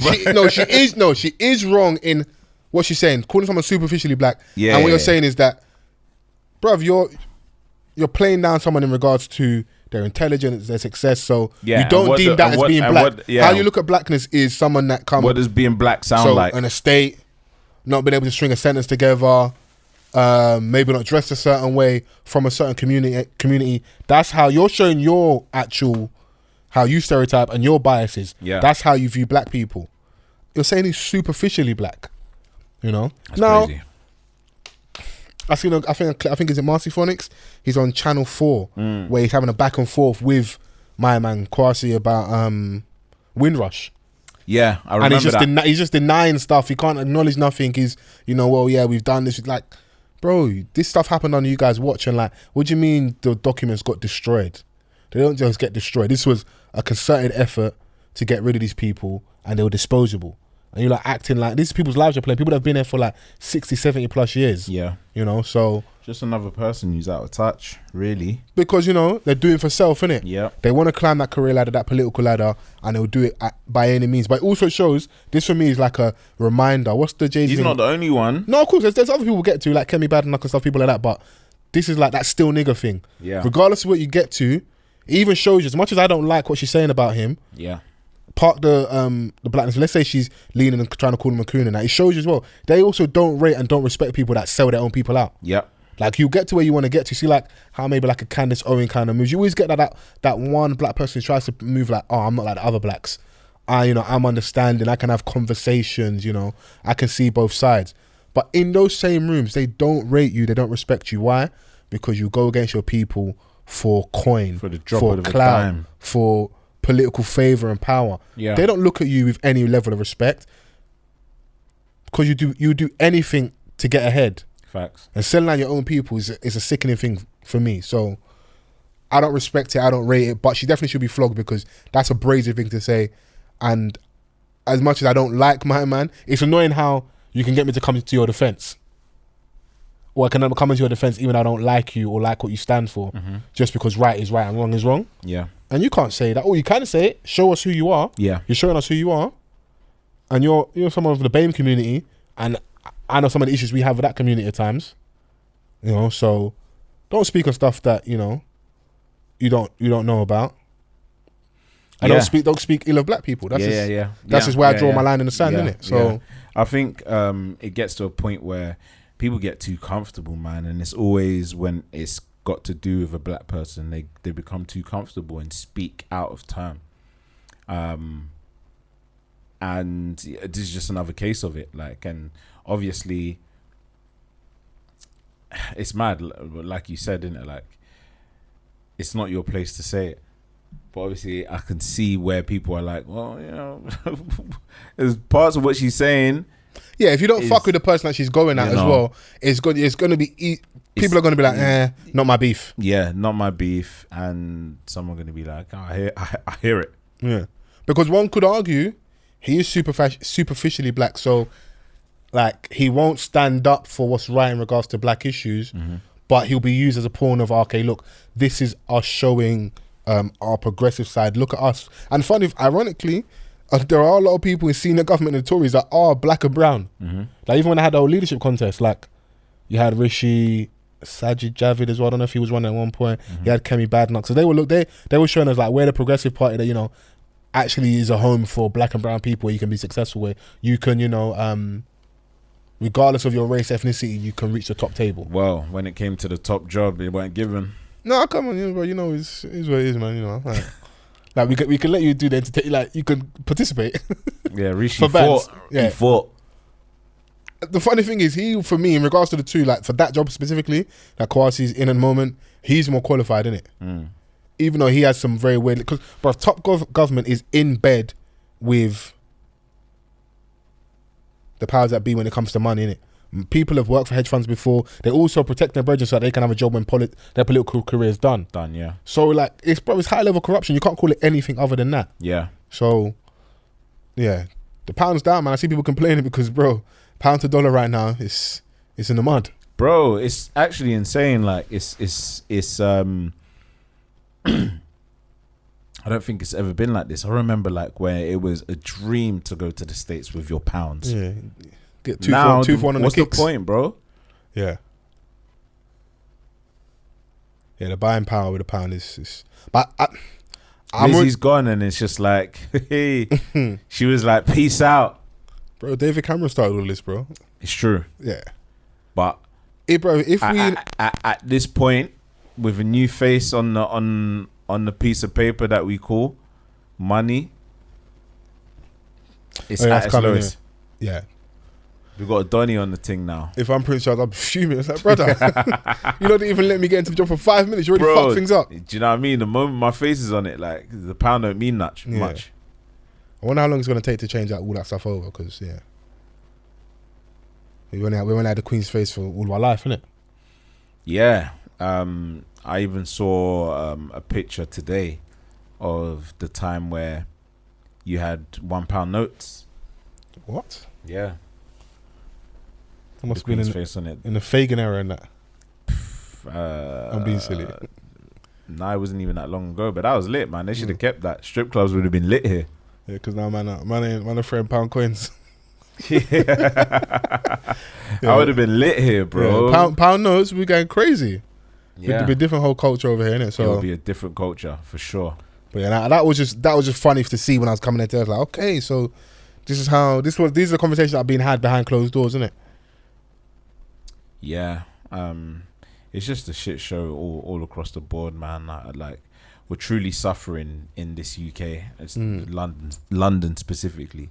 If London's suffering, the whole, because this is the capital, this is where the money's at. So what does that mean for the rest of the country? Yeah. But if they have another prime minister in a matter of weeks, bro, call the general election, man. I don't understand how Labour, because look, that party has instability. If they're constantly chopping and changing their leader, strike whilst the iron's hot. Call their bluff. Let's have a general election. You know. Yeah, man. Do you know what? People just want like a decent quality of life, a decent standard of life, and the government aren't really giving people like the bare minimum. That's where, you know, a lot of the problem lies, like, because it's just not feasible for everyone for the majority of the country to live by. No, it's not. But then time and time again, it's shown that people don't mind. They'll keep voting these people back in, innit? So yeah. So maybe they have, you know, Stockholm syndrome. Maybe it's that, bro. Yeah, I don't know what to call it. Maybe it is that, innit? So yeah, I don't know, man. But I'm off that. If you're off that, yeah. I know there was a few things I sent in. How do you feel about the whole Kanye versus Adidas thing?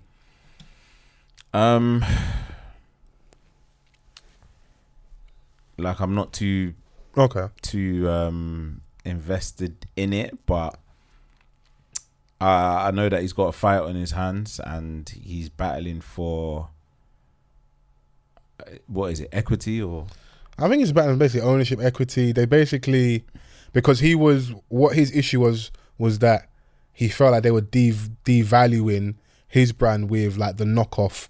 You know, like how you go into you go into like Zara and you see the stuff that was on the catwalk, there'll be a version or imitation of that at a more affordable price.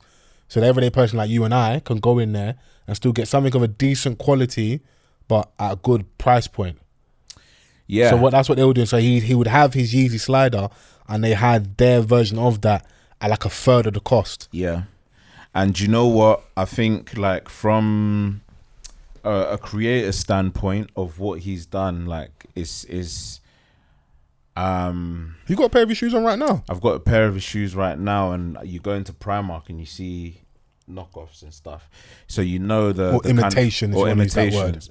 Imitation is the right word, right? So you can see how iconic his designs are from a design level, because not everyone's products make it to a point where other brands are going to see that, this is what sells, so we've got to have our own version of it. Like, this has been imitated across the board. So like, he's done some he's come into the sneaker game and he's changed it. He's revived Adidas.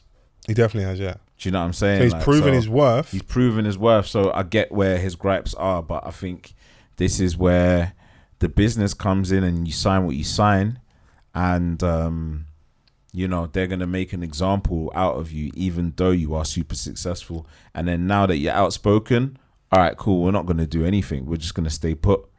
He released something that they sent him or something they put out where like Gap and Adidas put like a joint statement in regards to like the restrictions on the Yeezy brand, from athleisure to accessories, footwear, jewelry, clothing, all these things that he cannot use them for. So he's got a massive fight in his hands, and people looking at, how did you sign this deal? But he obviously needed what he would always look. It felt at the time, at least from what Kanye was saying, that like this, he was finding an opportunity where he had some level of control he was happy with, equity within the business, and freedom to create in it. And we got a lot of stuff during that period, like I said, reviving the brand, the stuff you got with Adidas at the time. But you now want to maybe step away and have more control yourself. Yes, H. Yeah. You have to fulfill any obligations you have with them. And you doing the right thing that you might have been able to get away with within music previously or with previous partners. Bro, the thing I read, the breakdown is mad. I'll send it to you and you can read it, yeah? The amount of things that they say he cannot do with the Yeezy brand if he wants to do it on his own is nuts. Yeah. And I think he was at a point where he realised that, oh shit, maybe Sway was right, but he needed this sort of leverage behind the Yeezy the interview brand asked him, he said, yeah, Sway was maybe right. I think in hindsight, yes, Sway was right, but I don't think he would have been able to do what he's done on his own, because you don't have the reach in it. He would have done it just at a slower pace. No, I think it's twofold. He'd done it at a slower pace and also a smaller impact. So he wouldn't have had the reach, because you're talking about people that have like stores everywhere, have the reach in regards to e-commerce. They have the infrastructure already built up. I'm just implementing my influence and my brand, and we can get to them like that. Yeah, but like in terms of e-commerce, he could have just he would have broke a lot of records just based off what he did at Nike, and obviously he had his restrictions there where he wanted it a little bit more mass produced than what it was. So obviously he got to Adidas now, and it was like, all right, cool, this is a perfect marriage. They get to see what he can do, and he gets to prove them wrong. He proved Nike wrong, yeah. Do you know what I'm saying? Like, because but it was still, he didn't like, he said he wanted to like the Zara thing. He was still maybe more with the clothing, I could be wrong, but at least with the footwear, it was still very limited. That element changed, but that's also the culture right now with sneaker culture, where the limited thing is the go-to, and there are rumors that a lot of the big brands are actually in bed with the resellers and that websites and stuff, and they're playing a mad game with us where they inflate the price point because there's just 10,000 of these, so they're more sought after, so people are going to pay madness for them. Yeah, the Yeezys initially like was so hard to get because they literally weren't making enough of them. Yeah. So obviously, like, and they've now demand. Yeah, and with every new collection that he brought in terms of the trainers and how well they were doing every single time, they decided to make more.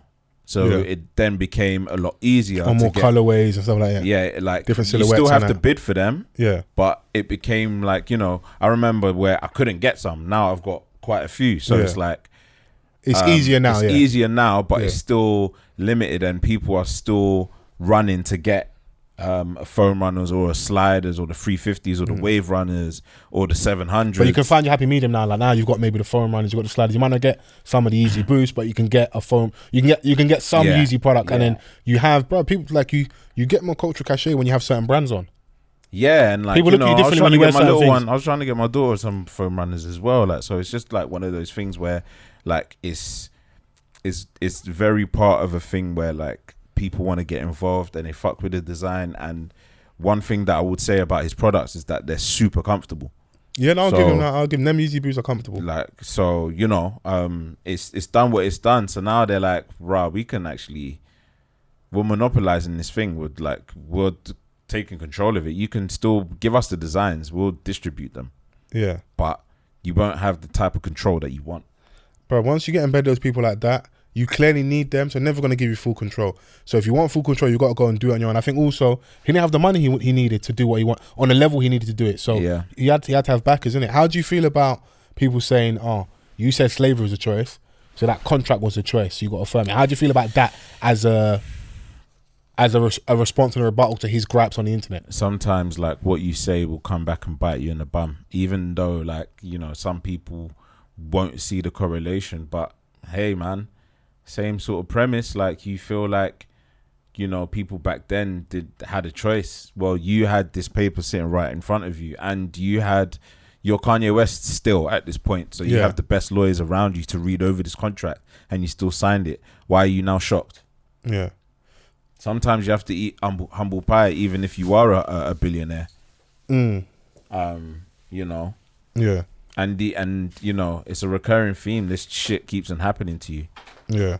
So, you know, it is what it is, man. He'll be all right regardless. I say you tough, right? He's in London dapping it up with Storms and Skep. Bro, that drip was hilarious. Man's wearing all leather and then wearing Diamante thong slippers. You know Diamante Havaianas? It's mad. What in the cold London? With socks, bro. Mad. I mean, and there's Skep to stand there with like a leather dungaree in that. Like there's, you know when you get to the fashion world, there's a levered off. Your third eye opens and you start doing different things. Yeah, so don't invite me and Vans to the fashion show, man. It might change. Stormzy was just there looking disinterested. But those things don't look fun, bro. They don't. I don't care what no one says, man. What, sitting and watching other people walking around with abstract clothes? Yeah, just stuff that the average person isn't going to wear. Like, yeah. Look at this piece. It's just a mark of where you're another level in life, that you're at your front right there at the fashion show, all that type of thing. But hey, maybe I need to go over there and taste champagne. Like the jean top, the jean skirt top that Donnie was wearing. Can you relax? Have you not seen this, H? Bro, it was a jean skirt. Man, Ashake that we was talking about last week, the popping Nigerian artist that's like Afrobeats, Amapiano. He's basically wearing a jean skirt as a top. So like he's cut, you know, like holes. He's cut holes in the side. He's cut holes in the sides and he's wearing it as a top with matching jeans. It's basically like it's Chrissy's dream outfit. Yeah. Pow pow. Bro, it don't get more denim than that. But he's wearing bro, the amount of material. I'm like, what's going on here, bro? I'm conscious of skirt and it's bare like neck room, innit? It's mad. Like, think of like, I don't know, your mum's skirt. Steady. You just took it and then you cut holes in the side and put it on. Yeah, strong. Black denim. It was like, right, this would be cold with my drip. Bro, there's gonna be dons that are out there that are gonna wear it. But what I don't like about the fashion thing is people do that thing where, I can pull it off so it look. No, bro, you look like a fool. You like a fool. Are you wearing a skirt, bro? That's what I'm gonna say. Me? Like as a top? What? No, in general, bro. No, bro. What? Are you crazy? That mic ain't on here, you know. I need you for just for maybe like 10 minutes. Yeah, I mean, yeah. So that one's on. So yeah. Yeah, I'm not. Kanye will be alright, man. Just keep dropping these Yeezys, bro. Yeah. Give me more give me more foam runners. Yeah, it's that one that's on. It should be on. Not that one. That one there, H. Or you trying to get that one to work so you don't have to move? I was trying to convince him to go over there. He knows, bro. But then I can't just got to affirm that to put a full stop on it. He's got to affirm that that's on you. I don't want to see him get violated by the big brand, whatever. But bro, like I said, you did sign a contract, so it kind of just is what it is. And yeah, bro, you have to. I don't know if he would ever be fully independent. He's always felt like someone that needs the machine, innit? Or actually wants to be part of it. He talks about, I want to be put like, I need them in I need a certain family to back me and give me full creative. Anybody that backs you financially is never going to give you full control because they have a vested interest in you. they need to protect themselves and their business. He's got to put his money on the line and just create a steady ship. And if you have a track record of erratic behavior, it's not to like throw a shot at like his mental health issues, but you have an issue with businesses, and then you'll start like Instagramming and tweeting out the board, their pictures and stuff. He's got who's going to want to work when you're moving like that? So he's got his production house Donda. Yeah, just focus on that being the parent company, and then just creating with all the different other outlets that you want to create in. Yeah. And a lot of this will make him a lot of money. Like you can now, I think it's just that element of fear, because like if it fails, then it all falls on him. It might be that, I'm not sure, but he definitely has like the resources now and the personal leverage, especially with all the amount of wealth that he's accumulated with how successful Yeezy has been. But that's you assuming he wants to spend his own money. I don't think he wants to, bro. Well, then sit there, innit? Shut the fuck up, nigga. I made fans get frustrated, man. You know what? Fuck it. You on your own, dog. I'm like, yeah, because you know you can do this. Whatever you're saying, you can do, innit? Yeah. Like, I think he wants a long line of credit just to do it once. But like I keep saying, once you do that, you now have to answer to those people, innit? Or they have more than a say than you would want in your business, because you are in business together. If they give you the money and the infrastructure, you work for them, really. Kanye needs to understand, that just because you're the A-star student, within an organization, it doesn't mean that you're entitled to the bigger piece of the pie.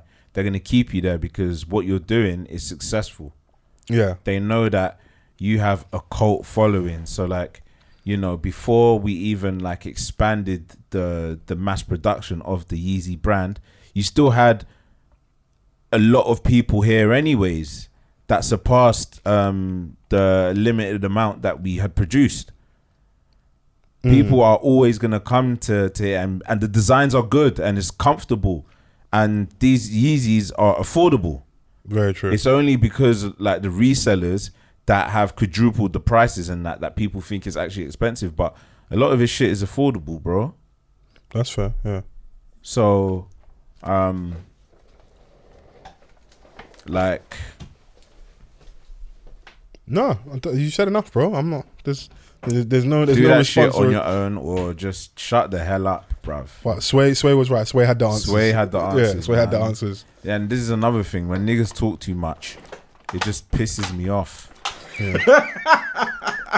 Sweet irony. How could that be a statement? Episode 360, whatever. We've done a lot of talking. Are you hearing this, H? I love when man gets passionate about it. Man said niggas doing too much talking, dog. Yeah, I'm here doing a job. He's out here complaining. Hey, listen. We'll see what happens, man. But yeah, the foam runners are comfortable, yeah? Absolutely. Okay, cool. Drop some more, man. Trying to get more. All right, cool. You want to load up more? Yeah, so. Hey, H. Yo. How are you, my bro? Nice of you to join us. Don't know if I should talk. Vans might get mad. Still. No. Oh, you got some opposing opinions. Just talking, niggas talking, you know. Are you about to pull out a Yeezy do-rag? How are you though, my guy? Shit, I'm alright, my bro. Yeah, man. Good to see you. In the building. In the building. We were saying, bro, it's the mandem this week. It's been a while, man. RNA. Yeah, full RNA time. This is an unsafe, safe space. Fucking hell. Whatever you say here, you will not be held accountable for. Is it Chrissy's gone? Yeah. But she's coming back. Okay. I was making sure. She's just on annual leave. We were saying as well before you, like at the early part of the podcast, everyone's entitled to some time off. So Chris is on holiday right now. I recently went on holiday. I'm saying Van needs to get away. When are you going away? When are you going to have H time on holiday? No work, no raps, no boom bap. Just sand and bad bees. Just sand, R&B and cheeks. Like, when are you going to enjoy on that level? When it makes sense, man. Okay. When it makes sense. Nah, it will come. But when I do it, chances are I don't even know I've done it. Yeah. And then Fair and enough. saying he deeped it Foles. That's the killer right there, bro. Fair enough. That's the killer, bro. Fair enough. That's the killer, man. Post when you're back. Yeah, but yeah, them ones. Man's posting these times seeing growth. But no, it's good. I'm happy Chrissy's gets to let her hair down. And enjoy herself. Yeah, no, everyone needs it, man. Annual leave around the board, man. It's needed. Why not? I say we're not a slave to content. You know, I keep saying this because I'm just preparing you when the time I'm off for 2 weeks. I don't hear no noise. I'm on holiday. Listen, you work hard, man. So yeah, we need it. You're We have to entitled to a enjoy it. holiday. So, I wanted to have this chat with you last week actually, but I'm happy we're here and we can have it now. So, what would have been like? Would be technically 2 weeks ago now. We had Chad's Day. Yes. Yeah. Rest in peace. Rest in peace, my brother Chad Alexander. Rest in peace. We had a family fun day, performances, beautiful community day. A community, that's community day. A community just to commemorate his life, celebrate him, celebrate his family and his foundation, Chad's foundation, So speak on that a bit more as well. It's kind of like a testimony to Chad as a person. Anyone that knows Chad, or for people that are unaware, Chad Alexander is known by was a DJ, also a massive community worker, and a friend of ours for here off the cuff, and someone that we've known for a very long time. He passed away due to cancer 2 years ago. But as his legacy lives on, there are things that are put in place and people that want to continue the work that he was doing with young people and with awareness for cancer and multiple faces of just kind of like bringing positivity, awareness and structure to so many different aspects of life. People, do you know what I mean? And so 2 weeks ago, Saturday, we had a Chad's Foundation event where we had a community day. There was loads of kids, families. You guys pulled up as well. Activities for the kids, activities games, for kids, face painting, stuff like that. Face painting, games, football, table tennis, like N64 game, like all the old consoles, new things, food, like anything that you'd want to have at a community day, it was there, innit? And it was a beautiful thing, like just bringing people together. Just basically, it's how he lived, but I think it's a way that we should live moving forward, innit? And I think it comes from a beautiful place. And also, after everything, because he was a DJ as well, there was a performance, or multiple performances where we had people come down and do tributes, people come down and perform music. We had DJ sets, we had people speak on Chad's Foundation. Good friend of mine, Reason, who's also a DJ, and that spoke on it and did a lot of that. And I think that's a good summary of how it went and just that understanding of who Chad was and the legacy he left behind. And R.I.P. Chad Alexander. I think the episode we had just after he passed was For the Love of Chad. And I just wanted to big you up because before I get bigging up, so shouts out to Risky. Yes. Shouts out to Alika. Alika, yes. Who was his friend that with the dreads, with the locks, that almost did like a spoken? It was rap. Zeke. What's his name? Yeah, Zeke. Zeke. Yeah, Zeke. Is there anyone else I'm missing? Was a singer that done the Whitney Houston. Oh yeah, she smashed it. Ruth Brown, I think it was. Ruth Brown. Listen, amazing voice. Like power vocals, like chills when she was singing in it, and like she's gone viral a few times because she busked and stuff. I see she sang outside Bussy building before. Like she's that black girl that you always see in it. And she came up and showed out for you, like, in it. And I just loved the different things that people brought to their performances. Like Risky just did. It was a great tribute to Chad, but just like as much as sad as this day is, it's also celebrating him. So man brought vibes, innit? Man performed. And Chad was the vibes, man. He got sexy on him. He took his top off. Yeah, he done the whole calisthenics. Look at me. What is what man do that does, over there for the ladies, but I hear it, innit? Do you know what it is though? Like it was everything of that day embodied what Chad was about. Exactly. Do you know what I'm saying? Like, so as much as like, you know, we very much miss him and stuff, and you can tell like with how the energy was, and there were moments where it was difficult in terms of like managing our emotions, because, you know, people like such as yourself, H, you plucked at it when you done your tribute to him. Like it was like everything that you said like is what we felt. So but then after that it was just like, let's speak about him in a way that he deserves to be spoken about. Like, this is someone that has left such a lasting impact on a lot of people. Yeah. Even if it didn't matter how long you knew Chad for. Like, that's the type of in this room. I knew him the shortest out of all of you lot. Do you know what I'm saying? So that def affected him in a different way. Like, if I didn't have the opportunity to come on podcast that week, yeah, man. You know, difficult times, but you know, it's amazing that years on we're still able to do this, and the turnout is great. I was just happy for his mum, because I've never met his mum. Yeah, shout out Wendy. Yeah, Mama Wendy.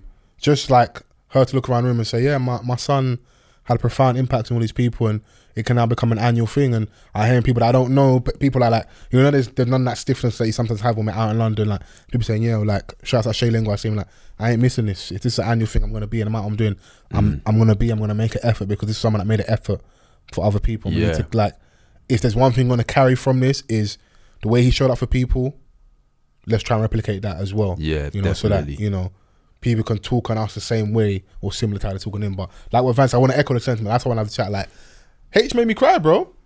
Yeah, it was mad.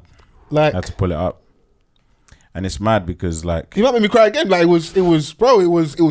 I don't know, honestly know how you performed that, but I was so happy that you did, and wherever he is, I hope he heard that and he felt that, and like, yeah, like it was a lot. Like, but I don't want us to run from our feelings because they're important, innit? Yeah, definitely. They're super important, and you need to feel your feels. It's something I'm trying to get better at, and you know, death will do that to you. Start making you be mad philosophical. Yeah, because you start reasoning and start getting mad spiritual and that. Like, but it's just the truth, innit? You know, you spoke on how you felt about your friend. You didn't sugarcoat nothing. You know, even Z. Yeah, he talk about the whoosh whoosh. But I respect it. His mum. This is why I love. You see, like sometimes your parents need to know who you are. Yeah. His mum said, "Yeah." He said, "Me know." That is real stuff. But it's that beauty, and it's like it's I don't even know how to. How did you write that? Like, cause you said to me you'd not even performed that, and you're done. Like, nah, I haven't even recorded it. So you hadn't recorded it. I hadn't even recorded. So you wrote your raps. So I wrote it. And you know what the strange thing was? They'd hit me up maybe about 3 weeks prior. Okay. Saying, or maybe even a month, saying, do I want to perform? Yeah. At Chad's Foundation. And I said, yeah, but I wasn't sure about the year that I said. Do you know what I mean? Because in my brain I was like, that's my brother, of course I want to do it. But then I didn't think about, I've had to even ask him, are you crazy? Do you see what I'm saying?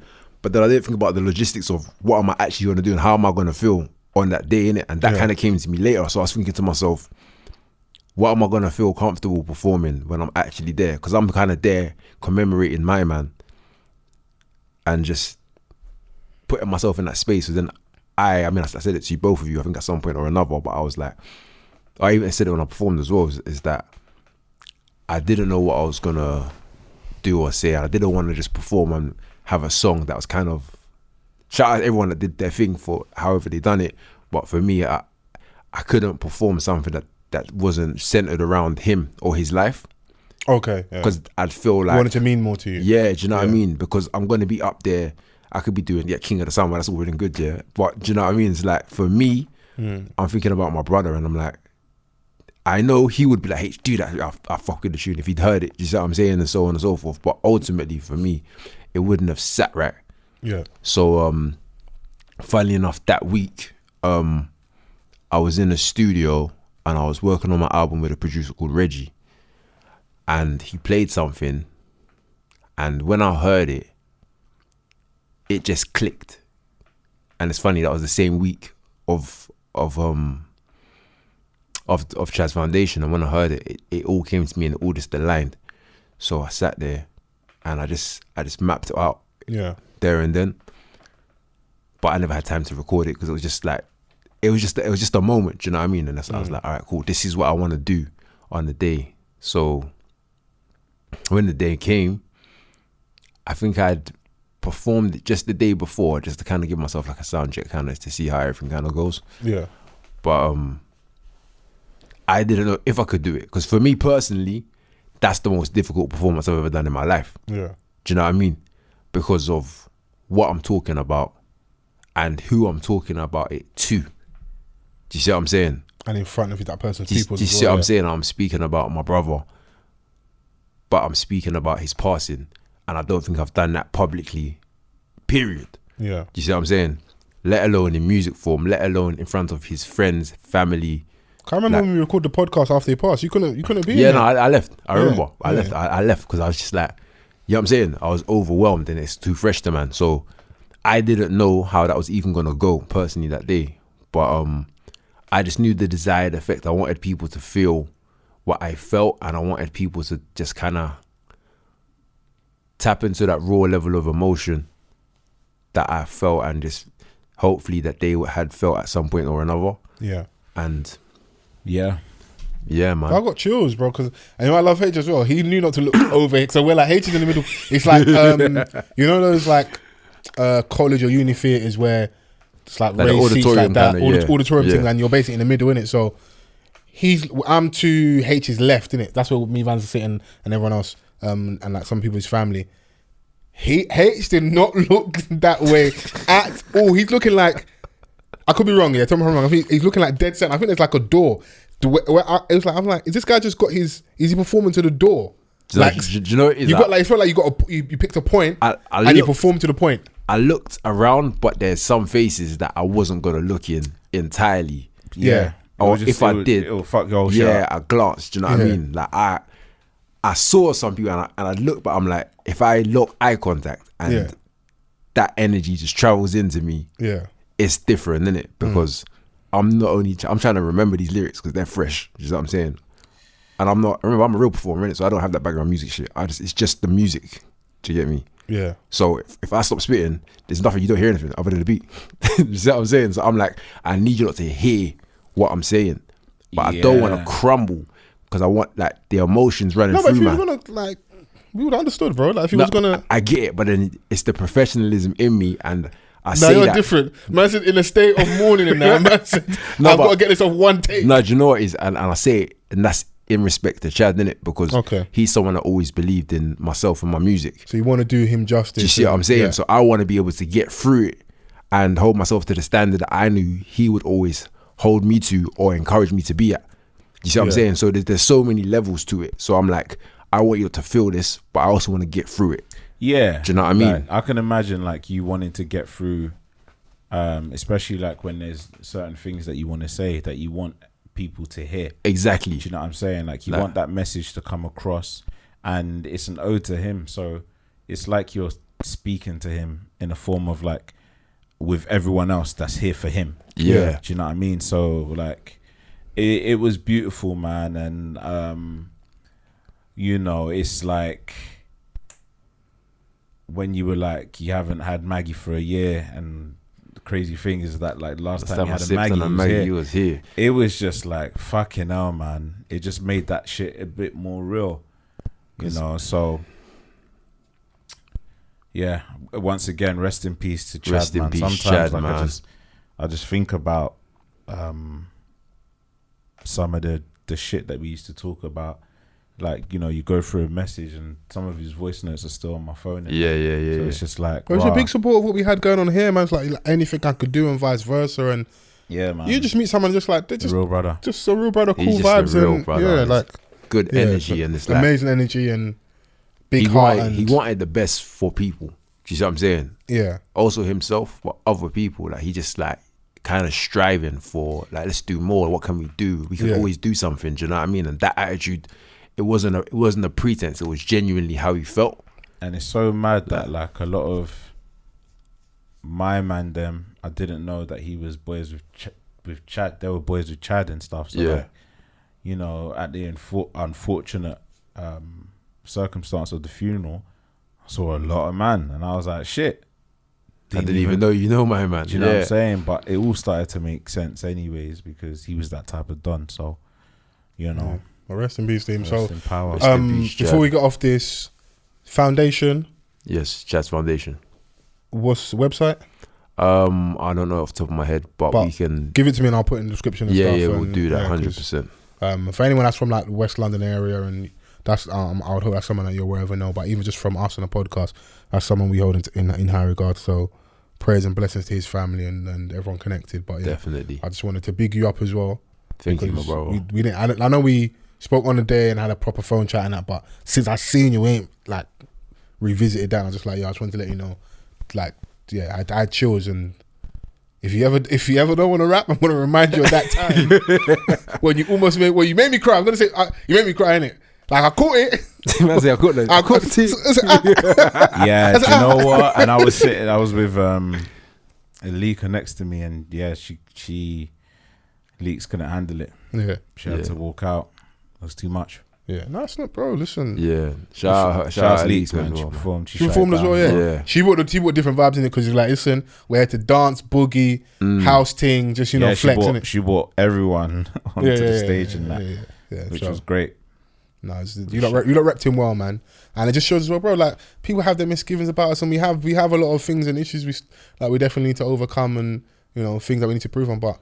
That community spirit we've got as a people, I don't want us to ever lose it, man. Nah, man. I don't want it to be at times like this. Of course, it's important, but bro, like that's who we are, bro. I met Donnie through you lot, and I'm seeing people I don't know. Everyone, how can everyone be saying that I don't know? You're all strangers to me. Be saying the same thing. Yeah. So that shows you was really that nigga, bro. Really that nigga. He was, bro. What the fuck, bro? It was, man. So he didn't have two heads. So like, he's really that. Don't guy, forget the bro. community thing. I know. The goal is to to get rich and get fat and move to Miami. I know that's the goal. But there's a lot of love in the end still, man. There is, man. Absolutely, man. And you know what as well? We didn't have nothing. We had each other. I think one thing as well that I'm probably saying even more so nowadays, but is we really need to look after the younger generation. And I say that because they are the community spirit. Do you know what I mean? When we get older and we move out the ends or all these kind of things, is they're the ones. Move out the way. Like, it's their time. They're here and they're left with the remnants of whatever we left. So whether we left it in a good state or a bad state, we've left it one way or another. So our presence and our absence still have an effect. So whatever we do you know what I mean? Yeah, there does need to be a better relationship, like, with that element of like, when the youth are starting to really come up and we're starting to get a lot older, we kind of like, they're going this way, but we're already moving towards like out of the way where we're not like kind family, of kids, now that's your priority. Like where there's that mutual respect. I think that element of things have been broken. That's why there's a lot of things that are in disarray, and our communities at the minute, it's riddled in death. Like, which could be down to like, natural causes, illness, and street politics and all of these things, like poverty, yeah. Poverty, like we just need to lead with love, man, especially right now. I'm doing a project with what they refer to as high risk youth, yeah. Okay. I think he's from the area, so on and so forth. So I'm speaking to the workers and they're telling me, these kids are like this, and just trying to give me the heads up. Trying to let you know, like, they're on smoke. Yeah, they're like, da-da-da-da-da. Yeah. And then they've come through and they're like, H, walk on. And the workers is like, what the fuck? Yeah. And I'm looking and I'm like, bruv, if I didn't know these youths, the image that you've painted in my head ain't necessarily matching the children that I know they are. They're kids. Do you see what I'm saying? Yeah. And that's not shade on them to the workers, but they only know them from one face. Do you see what I'm saying? Yeah. So, but because they're trying to help and they're trying to give them more opportunities, and just seeing that and thinking that, and it's like I'm talking to kids that actually know me from another walk of life, but I can have an impact on them just from that communication. You can speak their language. Do you see what I'm saying? And like, it's that responsibility that sometimes we like abscond ourselves from because we're doing other things and everyone has their own lives, but we have to live with the consequences of everything that happens around us. Yeah. Do you know what I mean? So, and the reason I brought it up is because Chad was a man that always did that. Do you know what I mean? He always worked with the younger. Even when he was young, he was working with young people. Do you see what I'm saying? You always had that youth in the venture playground. Move, man. You're not one of the workers, but he's when I sorting out the club and the trips and all that stuff in the summer holidays. You see what I'm saying? Like, and I think that's amazing. So I think, man, we just, in terms of our community spirit and us as a people, and just improving future generations. Not just ours, it's future and future. It's just exhibit that level of care and pay attention to even the ones you just have around you. Like even if whether it's our nephews, nieces, little brothers, do you know what I mean? Because even sometimes there can be a disparity. You're at the house do you know what I mean? Yeah, but it comes to all the family link ups, you're busy with that stuff. It's so gold because I think all of us can probably, and actually not say all of us, but I know I can look at some older people that are around me that possibly could have played a bigger role in me making some better decisions. Yeah. But they didn't for whatever reason, and not to blame them, but me understanding that, I'm like, I wish that, not even I wish, with that in mind, I would love to play that role to some of the things that I didn't have. Because sometimes it's not even anything. Sometimes it's a 2-minute conversation. Sometimes it could be just bringing somebody somewhere. Oh, I'm going to this, come with me. And then they see something they would have never seen before. Do you know what I mean? It takes so little, because when you have very little, it takes very little to change. Do you see what I'm saying? Yeah. No, you're right. Yeah, bro. Yeah. Beautifully put, man. How about you don't want to come on podcast? Are you crazy? Are you crazy? Are you telling me the truth? Oh man. Should we move to the what are we watching segment? Unless there's anything else on the docket that I missed or that was important or. Nah, I'm you all potted out. Yeah, I'm ready to move along. What are we watching? Dahmer, did you watch it? I watched it. Okay. So you're just as sick as me. Good to know. Did you watch it? Come on, man. Ask wrong man. Sorry. What is it though? Dahmer, the monster. Cannibal. This is the case of Jeffrey Dahmer, who was a serial killer in the 80s, late 70s to the 80s to the 90s, up until 91 when he got caught. So it's a Netflix original series, which it's 10-part, an hour each episode. Yeah. And it basically gives you an insight of the character himself and all of the shit that he was carrying out. So the first episode shows you how he got caught, basically. What would have been his final victim. Oh, and does like a work backwards kind of thing. Yeah, kind of. Got like you. So the Donnie, he picked up this guy from the bar, come back to my place, whatever, and then things just got weird. Tried to drug my man, and then obviously when he's out of it, he would kill them, decapitate them. But even before that, like trying to get them to take photos, all this madness. Yeah, and he stuff. takes photos of them, and like so the guy knew that it was just off. He went to the yard, and he smelled a crazy smell, which is of dead bodies in the yard. Decomposition kind of thing. Yeah. Yard. So anyway, he manages to escape. Cut a long story short, right? So is this a true story or it's a true story? It's a true story. This is all true, right? Okay, now I was baffled because you said Netflix original. I was thinking to myself, is it so? No, wait, so basically they've taken a story and they've produced a series out of it. Basically. Oh, okay, cool. Yeah. So it's not a that's documentary. What I meant by it's not a documentary. It's, All right. So it's true. So like even like the names are. So like the guy that escaped, his name is Tracy. Yeah. In the Dahmer thing. In what happened, his name is this guy's called Tracy. All right, so I'm with you. Like factual. Yeah, stuff. yeah. So anyways, he runs and he leaves the apartment. It's like in a predominantly black neighborhood where there's a lot of police negligence and stuff like that. So he runs and he comes across the police. The police bring him back. He says like he's run away from someone that's trying to kill him. The police bring him back to the house.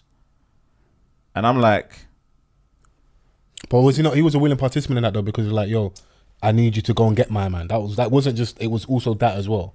Yeah, but you don't bring him to the door and say, "Are you coming in?" Like you don't do that. That was brazy. Yeah. You don't like if someone has fled somewhere where you feel like your life is at risk. The police aren't meant to bring you back like that, bro. No. To the place. But anyways, they go back to the house. They go in. They're like, "Rah, what is this smell?" First of all, they start to notice that things are booky in this apartment, but they don't know what it is just as of yet. But you kind of know, but you just need confirmation. So they start looking around, and then they see that they find pictures of all the victims, and then it starts to ring alarm bells. Donnie had a head in his fridge. So obviously he was keeping trophies, innit? Yeah. So basically, it gives you a kind of an idea, and alongside the 10-part series, I was just disgusted throughout. I'm surprised that I made it to the end. I can't lie to you. This is a series that really rattled me to the core. And this series was almost as if like they were romanticizing the situation, which I feel like America is obsessed with serial killers anyways, alongside Netflix in a way, but content is what's important to them. But because of how real this shit was, and the detail of how he killed these guys, like, it was just, for me, it was horrific. And there were so many times where there were near misses in terms of like him being arrested. Like, he just got away with a lot of shit. I think that's what they should have focused on, like sexual abuse, sexual assault, all of these things that have been flagged up. His neighbor flagged this up so many times because all she kept hearing was cries for help next door, drilling and sawing and thuds on the floor, and the smell coming through the vents. Because you know these are projects. These are so dead walls buildings. are They're not ventilated properly. Bro. You know, you can hear what's happening next door. You can smell what's happening next door. You know, you can damn near see what's happening next door through the wall. So, do you know what I'm saying? So like, it was just a series. There was a scene where he had been arrested and the judge was like, you know, you've got a promising future and that, like, I feel like I should give you a second chance. And I'm like, right, this... And this was sexual assault. This was it. Bro, yeah. And I'm like, right, this shit would never happen. I think what it is like, as much as I do feel like, I hear you and guys saying romanticize in America, I do feel, whether it was intentional or not, I think there was enough a decent enough job of highlighting why he got away with what he got away with. So the fact that his victims, he had good victims, black and brown men, gay men, poor men. He's a white man, so white privilege. So it was a good cocktail for them of homophobia and racism. So even there's times when the police come in and like, so what he's doing is leveraging the fact that he knows they're gonna be uncomfortable, that he's like, oh, yeah, he's just my boyfriend, or like the photos they're gay stuff, innit? So the guy's like, he almost gets screaming. So they don't want to come in, they don't want to look at nothing, because even the guy's like, I'm not gonna catch anything in here, because obviously at the time, bro, that was remember, it's this like not long after a period of like HIV and that, so like that was kind of a gay disease, so there was a lot of negative stigma with that stuff, innit? So he leaned on the stigma to his advantage, basically. And that's what I hope people got from it. So in real life, when he went to court, obviously he waived the right to attorney and whatever, but he tried to go for the insanity plea. But for me, watching it and reading up on it, I don't buy that, because you're doing things like making it clear that I'm gay and this is my boyfriend's flat. You're trying to play on that. You're targeting a certain section of the community. You move into an area. These are all well thought out, planned things. This isn't someone that's not of a sound mind, innit? You're going out with you know the right drugs to pick to drug someone. All these things like make someone incapacitated so you can do what you want. Like, you know, saying I'll pay you, because obviously going to gay bar, buying drinks, saying I'll pay you for photos and stuff. You know these people ain't got money. Like, so I ain't buying insanity clinic. Everything was like calculated to me. Yeah. And just like looking at everyone's character in detail in how they play this out. From a creative aspect, they did a good job in how they pieced everything together. But it's just another harsh reminder of the families of, you know, how they were dealt with, the fuckery of it all. Everyone was just a prick to me in this. Like the dad, I hated the dad's guts. There was a moment where I was like, I actually feel for this Don. Like, his son's putting him through a lot of shit. But then I just started seeing through the shit. And I was like, this is a Donnie that was enabling him, but then pointing the finger at everyone else. Well, you said that about feeling about the families, because that was a conversation that happened. So do you feel like by us watching it, because a lot of families, they were upset because they have to relive the trauma. Are we aiding them feeling bad by watching it? Let's be frank. Yeah, but again, I didn't know the story until I watched it. Okay, do you know what I'm saying? Like, I didn't know about this. So you had no But before Dahmer, you didn't know this. Okay, fair. So for some people, it's an educational thing. So you're now aware of this person, this moment in history. Obviously, like it for what he done, it was obviously going to be a big thing at the time. And obviously it's been revived by this. There's been countless of docs. But there's docs on Prime right now. You can anywhere. There's YouTube, countless of docs. Like so anyone that's just gone through like a killing streak like this in a way that he was doing it, like he was drilling holes in their skulls and pouring acid in them to try and make them into zombies. Like he was cutting up their organs, eating their organs. He was frying them. Yeah, you know what I'm saying? He even went to the neighbor's yard and offered her a sandwich to eat. He was trying to make her eat the sandwich. Yeah. It was probably a body part. No, it definitely was. He was keeping souvenirs. He'd keep like the smugness of him all like throughout the whole thing. Just like it rubbed me up the wrong way, bro. Like I can't even lie. That's but that's testament to the actor that played his character, then, isn't it? But just even like yes, that plays an element to it. But it was just the story. It was just like I just put my mind in that time period and with those people.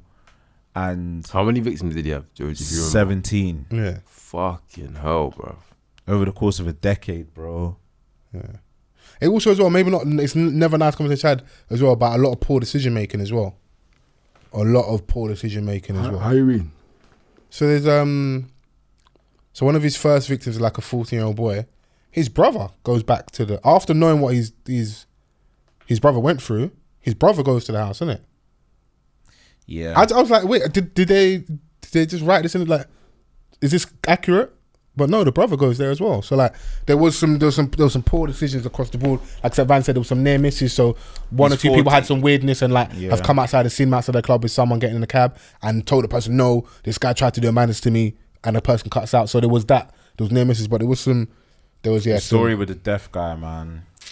Yeah, that one, yeah. Beautiful boy, just going to uni, want to live his life, you know. So the young 14-year-old boy was obviously it was a result of him being young and super naive, but also trying to help his family because he was like, "Rah, this guy is saying that he's gonna give me this amount of money and my family need it." This is what he was saying.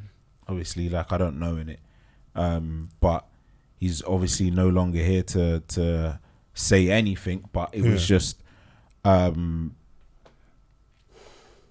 it was just like one of those things where like he almost got away, and it was reported. The police saw it alongside the neighbors being there, and it's clear as day that this guy is as young as they say he is. But the police was just like, you know what? No, that's the brazy one. So there's a scene where another boy gets away, where he's on the steps. That's what you're talking about. So the neighbor sees this kid on the steps. Like he's run through the corridor naked, whatever. He's on the steps. He's out of it. I don't know if he's even bleeding and stuff. My man busted the corner he's got a head injury, and he's clearly out of it, which is not in a way that he's drunk. Like the police didn't do the right necessary checks. They helped the kid back into the house because my man was convinced that it's my boyfriend. The neighbor's like, yo, this is a baby, this is a child, isn't it? Like, this is a child, and I've called you about this Don many times. Like he's killing people in there. Yeah. So, but it just showed like. Niecy Nash, shout outs to her, man. She played an amazing role in Jeffrey Dahmer's neighbor. Like I felt everything that she said. Yeah, the landlord is a pussy-o as well. There's a lot of people that are culpable throughout the whole thing, and it just shows because even the guys, I think they end up being suspended from work with pay. No, suspended for a time period, and then got that stuff back there. They went, like one of the officers from that scene is still working now. Like helped the kid back into the house. Yeah, one of those officers still working now. So if anything, I would have liked them to highlight that a little bit more. And they were calling the poor boy's dad, because he was attempting to sue the city for negligence over this whole thing in regards to his son. They kept calling him saying, go back to where you come from. Oh yeah. Go back to your country. Oh, you think you can do this? Oh, blah blah. Nah, use that money that you're gonna get to go back to where you came from. Like it was just mad, bro. It was just mad. And it's so mad, like, because the scene where Jeffrey Dahmer is killed I was happy. I wanted to see more like gore in it. Jesus Christ. I hear it though. I'm not even like that type of person, but no, if it sounds like it touched you, I wanted to see like that. Yeah. Because he didn't last long in jail. He was only for a couple of years.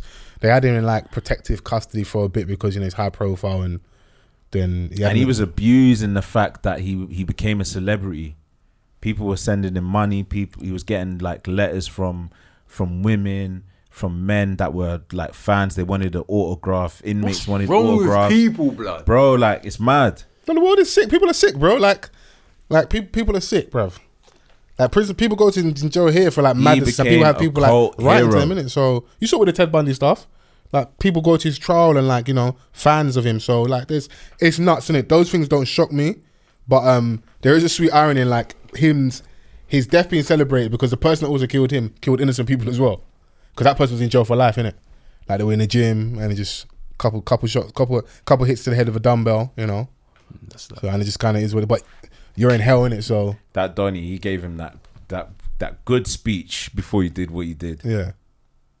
So it is what it is, man. How do you feel? Like, because you ain't watched it, and I'm sure you probably won't. For like the families that, you know, and obviously Netflix is a massive platform. For them that feel upset and feel away, should we move away from this type of content? If the families aren't supporting it, aren't happy, should we like not watch? If there's a way to move, how should we move? I think it's more of the production house and the families being in contact, as opposed to it being on the consumer, because the consumers are here to consume, innit? Yeah, that's just what they're gonna do. Like some people are more conscious of what they're consuming. Some people just might not even know it's a fucking real story. I don't know how the show goes. And it's in the angle in how they presented it as well, because it gives the viewer a chance to kind of sympathize with Donny a little bit. Do you think so? Yeah. I didn't watch it. There are gonna be like, oh yeah, you know, maybe like there are gonna be people like that are gonna be like, oh, like, you know, we can see why he's a bit of an oddball and things of that nature. It's like there, and how they ended it with his name, like, you know, in bold. I was just like, this is like, what is this? It seems too celebratory for you, for me, but like, I think the first thing is the families and the production house being in contact, because this will directly affect their actual lives. Yeah. Do you see what I'm saying? The same way if someone's going to use your likeness or image and anything, I'm under the impression that there should be some sort of consultation between you. Of course, yeah. Do you know what I mean? Let alone real instances. But then I don't know if that's because it was with the police and I don't know. They're probably different rules and regulations. Yeah. Obviously, these are real life events. This genre in terms of content is very popular. I love murder mystery. I love documentary. So I'm not going to pretend like, you know, and it's always going to ring more true because they're real life events. So you go and read the story from that time period. You go and fact check. Okay, cool. Did they tell the story properly in the doc? Whatever. You double check. That's how I kind of watch those things. Bro. But I've never. I'll be honest. I've never at any point ever considered. Maybe other than, but then it's different because not that justice was served. Like when they see us, when the guys come out and they get their money and stuff, and then you maybe see them on social media and like they're showing up at the premieres and stuff, the real life people. But I've never actually considered the family. Like, how do they feel about this content being out there? Yeah, and when they see us, it's a little bit different because they were pretty much involved in the process of telling their story. They wanted that out. Yeah. Do you know what I'm saying? Like, so there's control in that in a sense. But I think obviously like there's a lot of these things that are out there in it, and like, you know, unfortunately, you know, for the people affected, it could affect them in a way. It's just like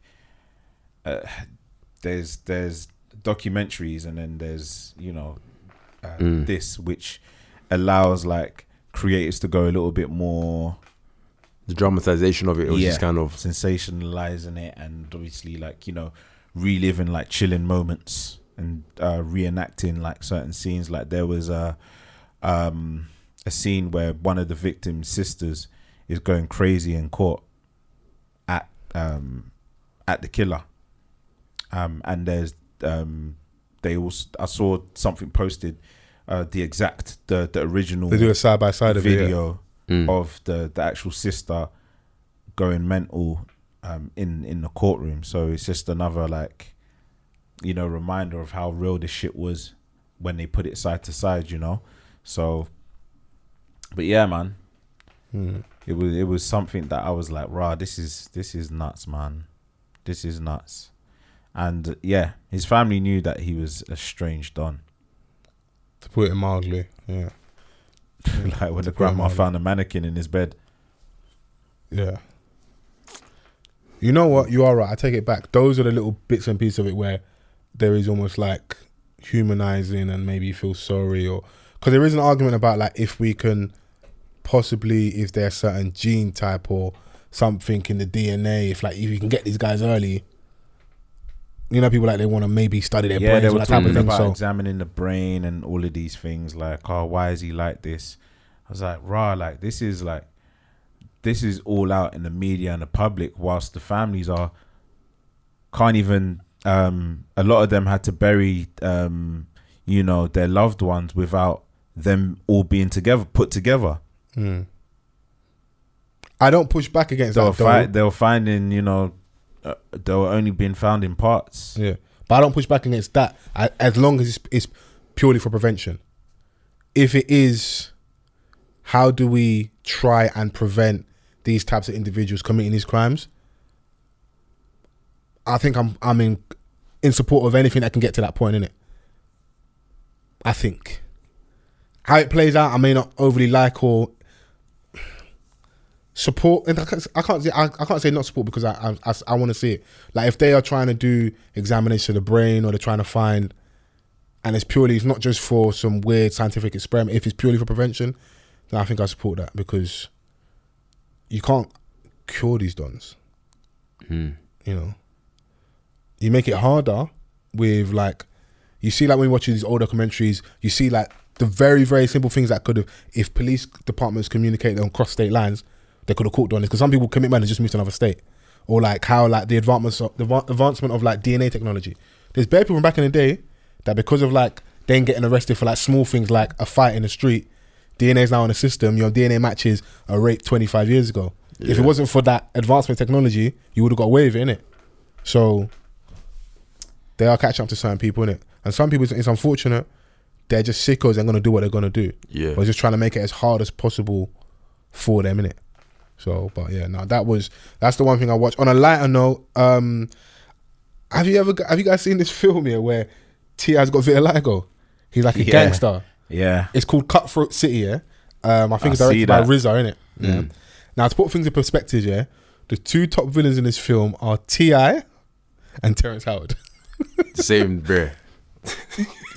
Opposing guys, but those are the two biggest villains in the film, innit? So it's kind of based around, remember when Hurricane Katrina happened in New Orleans and the city's underwater, and these guys, like people in poverty, so when then people in poverty, they're gonna make some very risky decisions in regards to like robbing banks and things like that, innit? So it just kind of follows their story and their web with like the local gangster, and you know,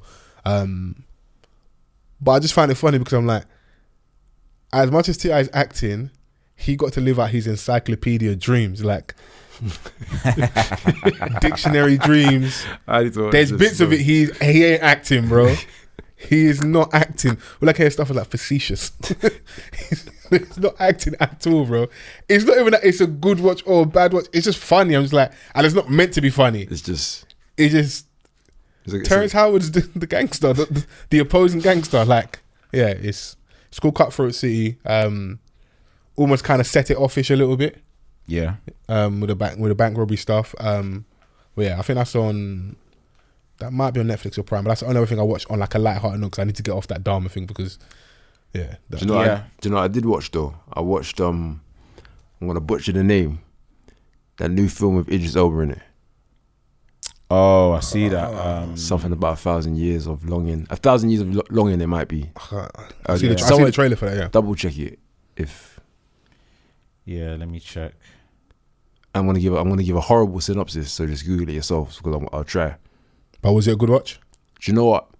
Depending on your taste. Well, that's me and Vans both on our phones. Yeah, it's depending on your taste. It's like 3,000 Years of Longing. There we go. I was close. Okay. It's 2,000 years off. That's a lot of years. That's a lot of years, bro. That's a lot of years. Tilda Swinton. Okay. Yeah, it is. There's not much I can say about it without spoiling it. Okay, so basically go and watch it. Yeah, just give it a watch, but it's not. Nah, yeah, just watch it, man. Just try to. Netflix? No, it's cinema. Oh, okay. Yeah, it's on cinema. Cinema. Just on one of my random cinema visits. I'm in cinema age. The next time I'm gonna go watch is the Woman King. Viola Davis, the Woman King. Mm-hmm. Yeah, that's the thing. That's next. I'm actually gonna watch cinema because, bro, my cinema trips are few and far between, bro. That's it. I'm sure I've told you lot about the Odeon pass that I have. Oh yeah, don't worry. Yeah, that's we pattern up. I'ma need that. Hey, date night. I'ma need that. Oh, it's the best. So I'm gonna use the rest of the money on the ice blast, all the other stuff, the cocktails, isn't it? Yeah, that's what I need, bro. Right, nah, man. So my boy used to have the Cineworld pass for me, bro. I used to cane it. So you're watching every film you can. And then one day she's like, "Oh, why don't we go cinema again?" But no, why do we stop going cinema? I'm like, because the pass. I ain't seen Donnie. Yeah, you know, like when you get used to not paying for something, yeah, you feel and like, now even if it's like a £10 or £20, that's £10 more than I was used to spending. Like looking at it, You start becoming kind of like tight. Like what? £10? What? Cinema? It's mad. Now you're in the house finding dodgy links and that. Got the HDMI wire that's like fucking looks like a dog's eating it. You're trying to plug it into the back of the big TV and that. No, my days. But no, yeah. the film is. I'm trying to think. I can't break it down without giving it. Yeah, I'm not gonna be able to. I'm just gonna fuck out. We'll check it out, man. I end up starting by telling you about the ending and shit. Yeah. But it's an interesting watch. It's just interesting. Like, all right, cool. it's not a conventional film. So is that the same film where Idris's daughter had auditioned for it and she didn't get it? Is that the one where you do? Have you seen that in where he's talking about like? I'm not sure if it's that particular film. Okay, cool. But yeah. Okay, cool. Before we go to new music, we had some big releases. D Block Europe, Lap 5 or the Lap 5. D Block Europe, yeah. Still independent. So I know you remember that conversation about independent. So they're still independent.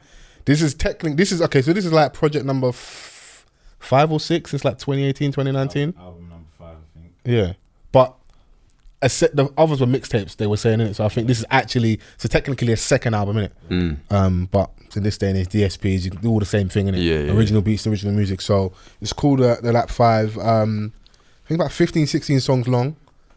Just so that's a healthy amount. That's a healthy amount. Fair amount for DB. They give us a lot of music on their projects. Not a lot of features though, but big features. So you got a Burna Boy feature, so kind of Afro swingy, Afro wave. J5 produced. So it's in that lane. You got to cater to your artist you're featuring. Ed Sheeran feature as well. Interesting. Which is interesting. But they've got like a world tour coming up soon. I think they're meant to be doing Rolling Loud either this week or next week.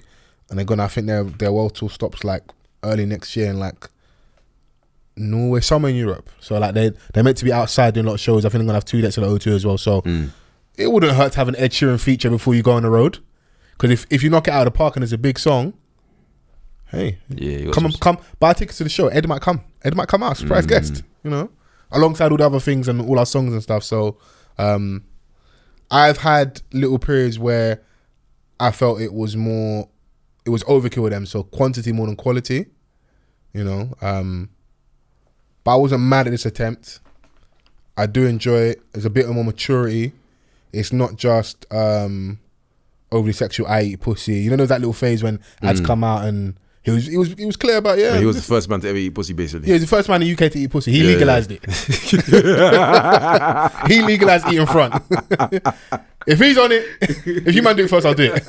Basically, this is what I'm trying to say in it. So there's obviously still like the trap tales but it's more from I'm here and this what was happening perspective. Even I think there's a Bando Diaries on there in the second half of the project where it's kind of like Bando Baby Diaries, where like, you know, like that Nas storytelling thing a little bit, where I think he's talking about himself, but he's from that perspective of the older guy, when the younger guy was a good youth and he won, and like I saw him in a bando and I told him he's saying for you, but my man came back next day like I ain't a little youth. So okay, cool, I'm gonna show you how to bank it and how to tuck your shank. And he had a few of those. He had Man the Mirror. Yeah.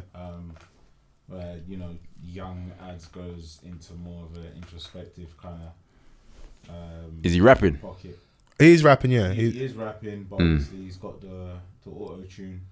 It's never gonna leave, bro. It's their style. It's like I want young ads to just rap, because what he would do every now and then on their YouTube channel, you get like a studio thing like this where he just sat down in a booth on a stool just rapping, or like an in-car freestyle, because ads can really rap. Yeah, that's what I was asking, because I know that's how we know him, innit?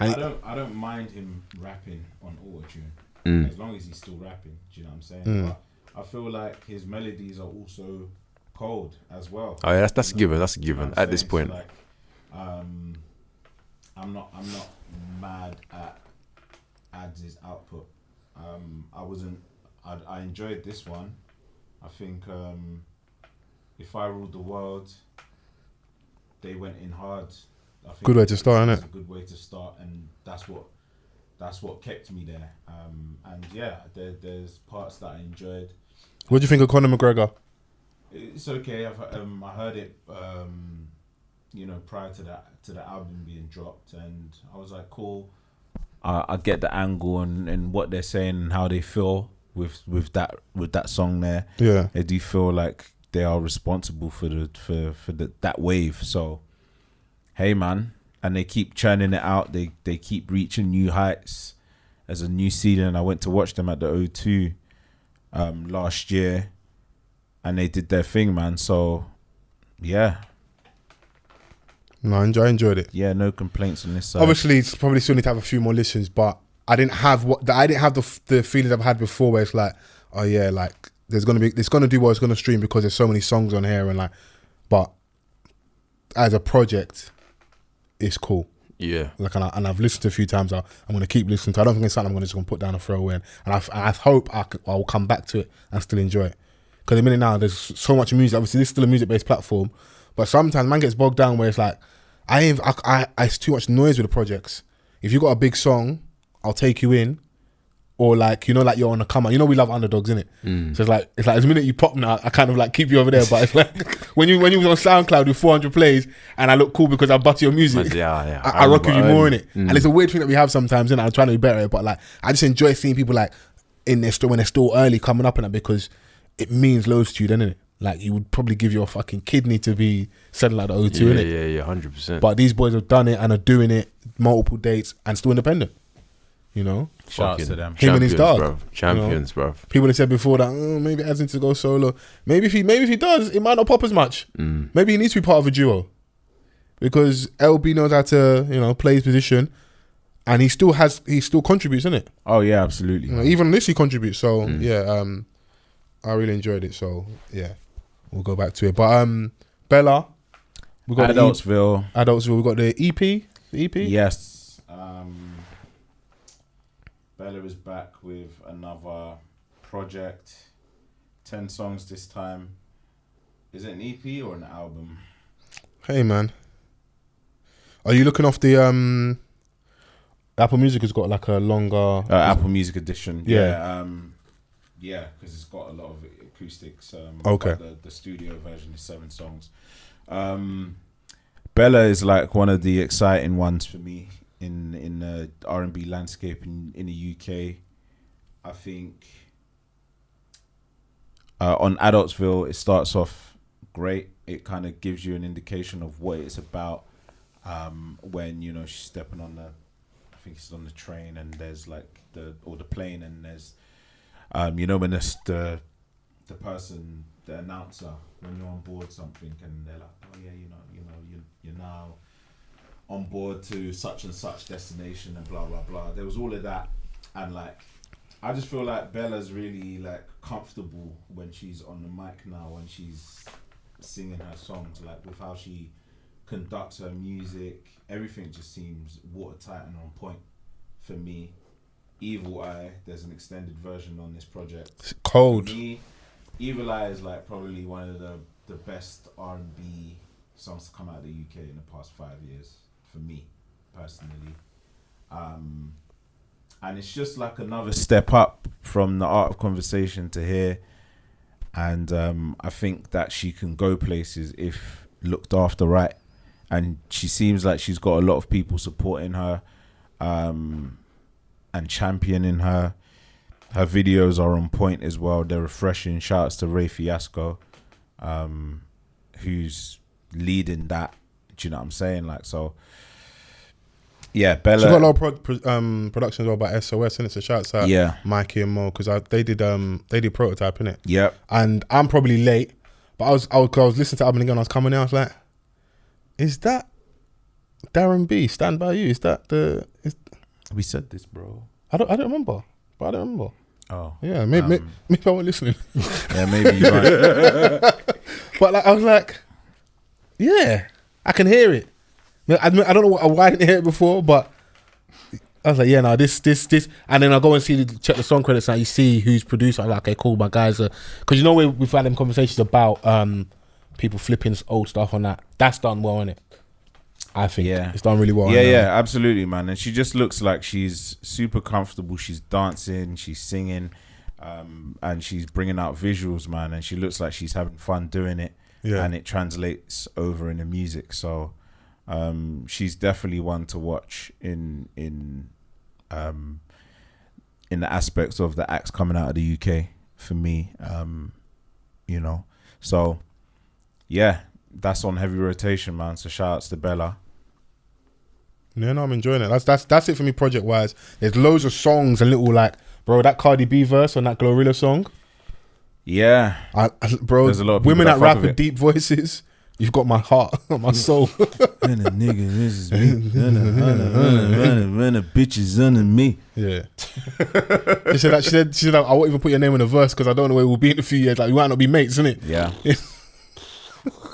It's real though. I can fall out with these rap bitches. I can't beat you up. I might not be your friend in a few years, bro. I need to hear that verse. Yeah, man. You know, no, Cardi B's verses. Yeah, solid, bro. If we're not careful, the girls could start running through if they really wanted to, bro. Like the right ones. They've just got like the petty lines, isn't it? The sassy quotes. Yeah. That a lot of women will sing along to. Yeah. But yeah, man, she did her thing. She slid on it. Yeah. She was gliding still. She's like, fucking on your nigga. You bitches push you should scissor. Yeah. Oh, he's violent. Yeah. It's cheeky. I like it, and it's obviously if you're investing in someone and their character and their persona online and how they move, it feels true to how that person moves, isn't it? So, and it's street music. You're a street bitch. You come from the club. You come from the Bronx. Like, it's cool, isn't it? Like, yeah, let's hear more of that, innit? So, listen, man, just don't be fooled by the millions. Still good as fuck. Yeah. Nah, boy. Yeah, man. That was on a lot of people's lips and stuff. Sir dropped a single, which I think is amazing. Yeah. And Weston got a cold daily duppy. Sorry to interrupt you. Oh, yeah, bro. That guy Hailey, cheat code. Yeah. Shout out Hailey, bro.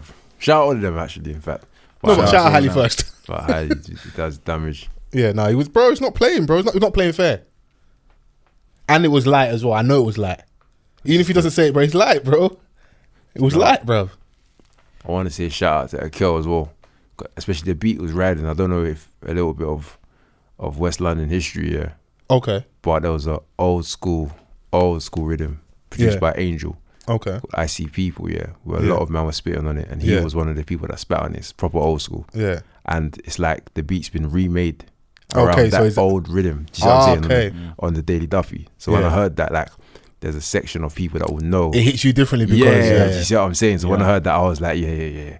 That's proper stuff still. So they all did their thing, man. But obviously, Hailey being a talking point, I was kind of waiting for a Daily Duppy from them, because I knew that they'll deliver in some way. Because like I feel like they're not spoken about enough personally. But we champion them, though, innit? Yeah, I think they're super.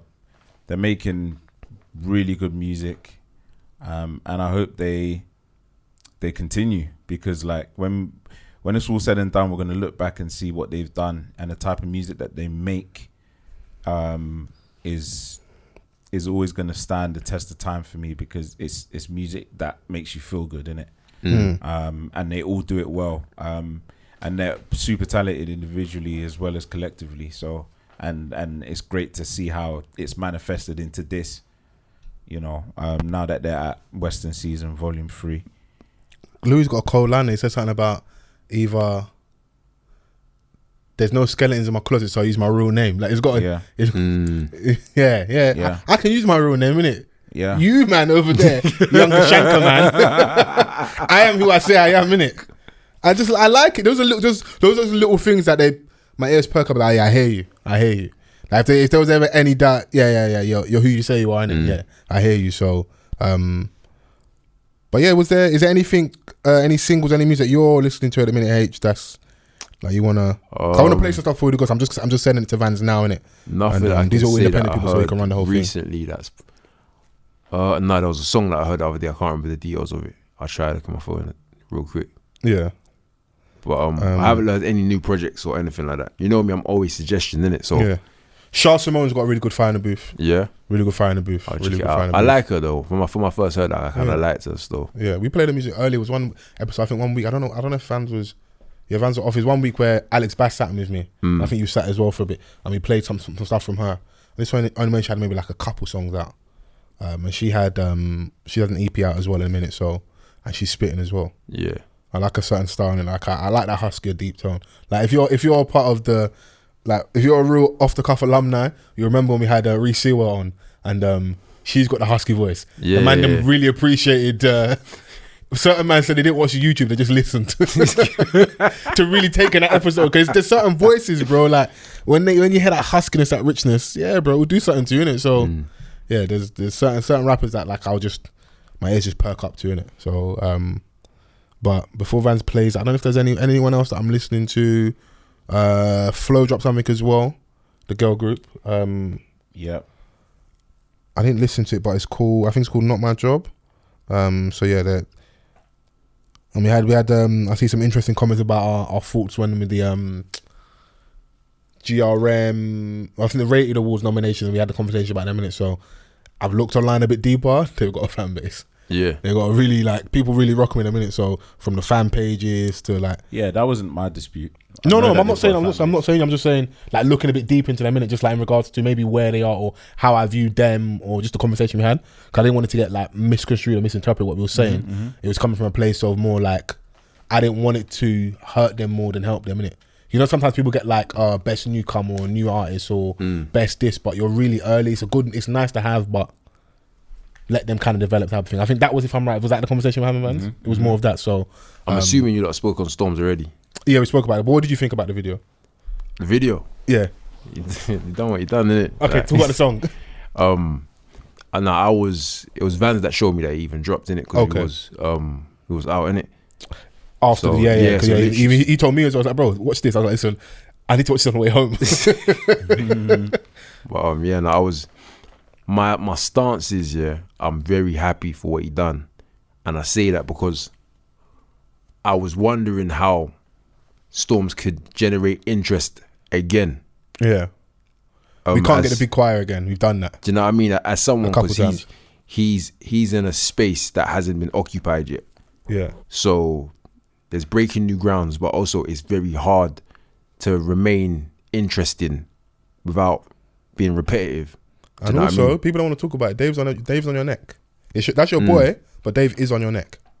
No, of course, and I think that's a factor. But I think I'm leaning more towards, when you're leading, it's like he could either continue doing the same thing over and over again. Same formula, don't change it. Yeah.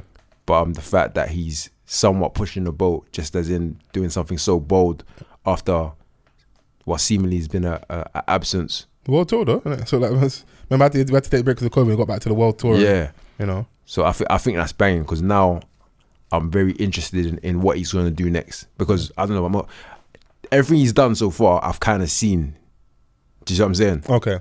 Like that's me personally, innit? Yeah. But I know how I think, innit? And I think what could be done, what would make sense. Whereas now I feel like he's in a space where I'm like, I don't know what you could do next because you've reached. The next thing is to go worldwide and do what no UK rapper's truly done, is actually conquer in America. But like that's on a like that's that career level. Yeah, that's on a career level. But I'm thinking, what are the moves gonna genuinely be? Do you see what I'm saying? Moving forward, especially with the world tour being cancelled. Yeah. Your album being out so long ago now in terms of cycles. In the era we're in now, it was a while ago, yeah. And there's new people inserting themselves into the space, making waves, how do you then re-enter the space differently, or re-enter the space with such impact in it? Because you're competing with new energy. That's essentially what he's doing. And your old record as well. Yeah, and it doesn't take away from what he's done, but I find it impressive for him to be able to, all right, cool. How do I make myself the topic of conversation right now and do it well? I phone Usain Bolt, innit? Yeah. I was very pleased with his decision. But the song, as a standalone, what do you think of the song itself? Before we go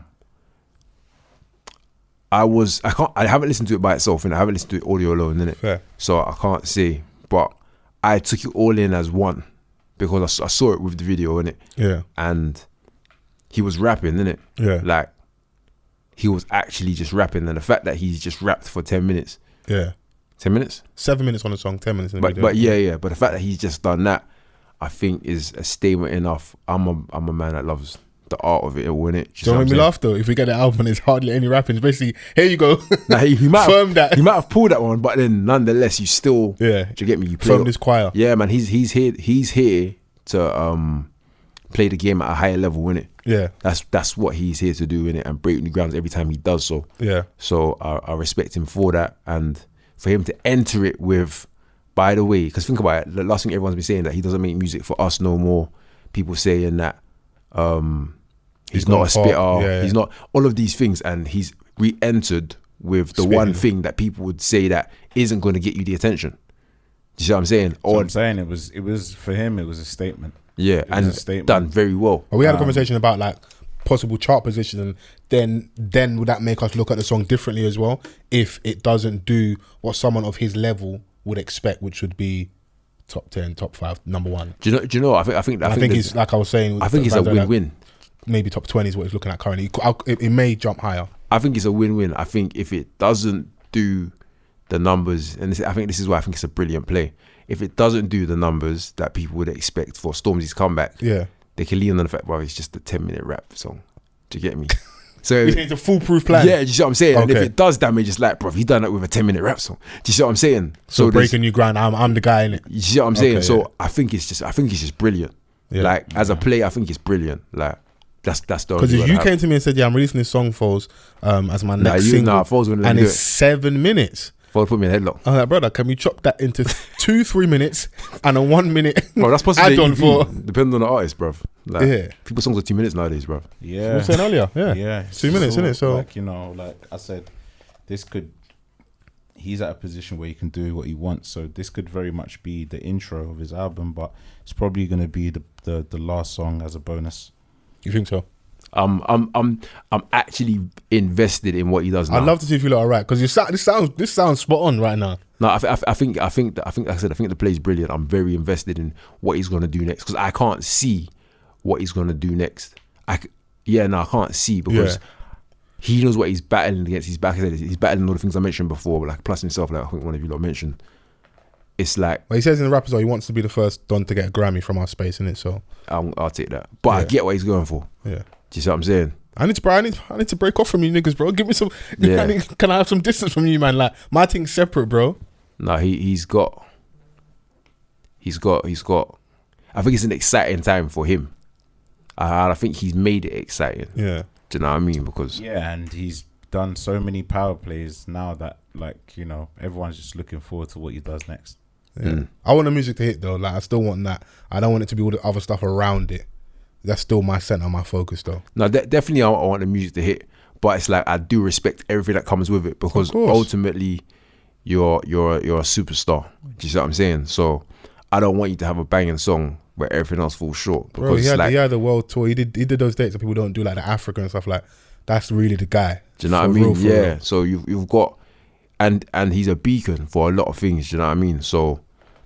Bro, we was there, Murky Books though, and Beats. Don't F us. You see what I'm saying? We had our moment in history. Yeah, I've got a cold video of Vans. Yeah, he's posing for Essie for a photo. Yeah, he's wearing Vans looking clean, like all black. Bro, we was up there, bro. All that shit. Yeah, bro, Murky Books was there as well with Beats. Well, my man, like we got selected, innit? Yeah, well connected, well respected. Come on, you know my thing. I don't rap. Who am I? But I was up there doing my thing as well. So yeah, man. Bro, you can only look at what Storm's doing and be inspired in it. So, but I just wanted to get your thoughts because I'm sound mad to say, but I'm proud of him for that. Like, I think, yeah, brilliant play, man. Yeah, brilliant play on every front. Do you get me? For sure. I've got Vans to load up some songs. So this is Ime, Perfect Summer, featuring 7. I hope you lot enjoy this. This is an artist that I really rock with.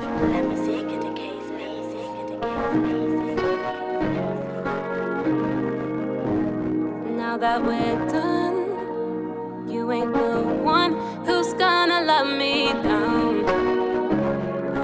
Nah. I've been here before. I'm closing that door.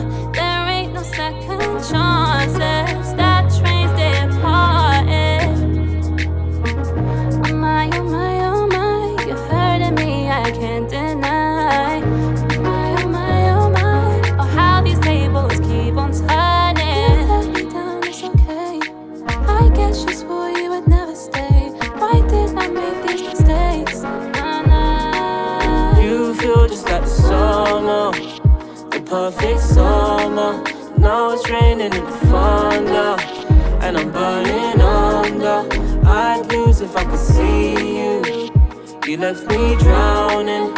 I have to go my own way, cause I was crying fountains. Yeah. I love how you're so loyal, but you had to let go. Having you, I was too spoiled. And they don't really make them like you. See a flower done bloomed from some painful soil. Still, I don't live by your morals. I break laws, sorry, I don't want quarrels. Traditional like fruitcake and sorrow. When God made you, he broke the model, he broke the clay. I took a big L the day you went away. I have to say, you were like sunset, now it's all upset. You deserve flowers in bunches. You feel just like the summer, the perfect summer. Now it's raining in the thunder, and I'm burning under. I'd lose if I could see you. You left me drowning. I have to go my own way, cause I was crying fountains. Ime featuring 7. Perfect Summer. Perfect Summer, man. I'm rocking it. Ime's a spitter. Whilst we're here as well, I think the first Don that we had when we actually was actively taking YouTube serious and trying to put out visual content.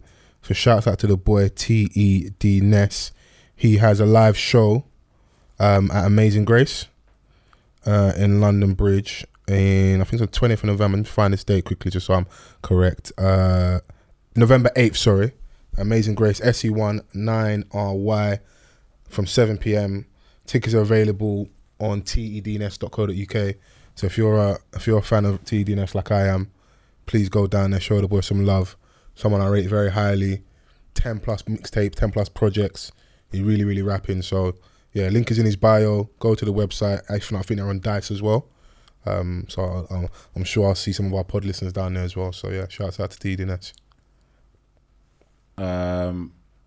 The other single that you wanted to play was by Monique Danielle. Shouts out to Monique. Morning Love, yeah? Morning Love, yeah, let's go.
Nothing better than a bit of Morning Love, man. Monique Danielle, Morning Love, out now. Yeah, it's out now on all the DSPs. Just dropped as well. So and EMAC Perfect Summer featuring 7 out on all the DSPs as well. So if H would be so kind to send us some music of his, so I could play some of his stuff. You know, that would be nice. Send us some music, we could play it. You know, your friends want to play your music. You know, 50 plus countries. I mean, who's listening? You know, it would be nice, wouldn't it? H Vans. Yeah. Yeah. I'm so vexed. I don't know who I'm talking to. Yeah. But yeah, no, I'm happy to leave it here. If you're happy to leave it here. Yeah. I'm all poddied out now. It's home time.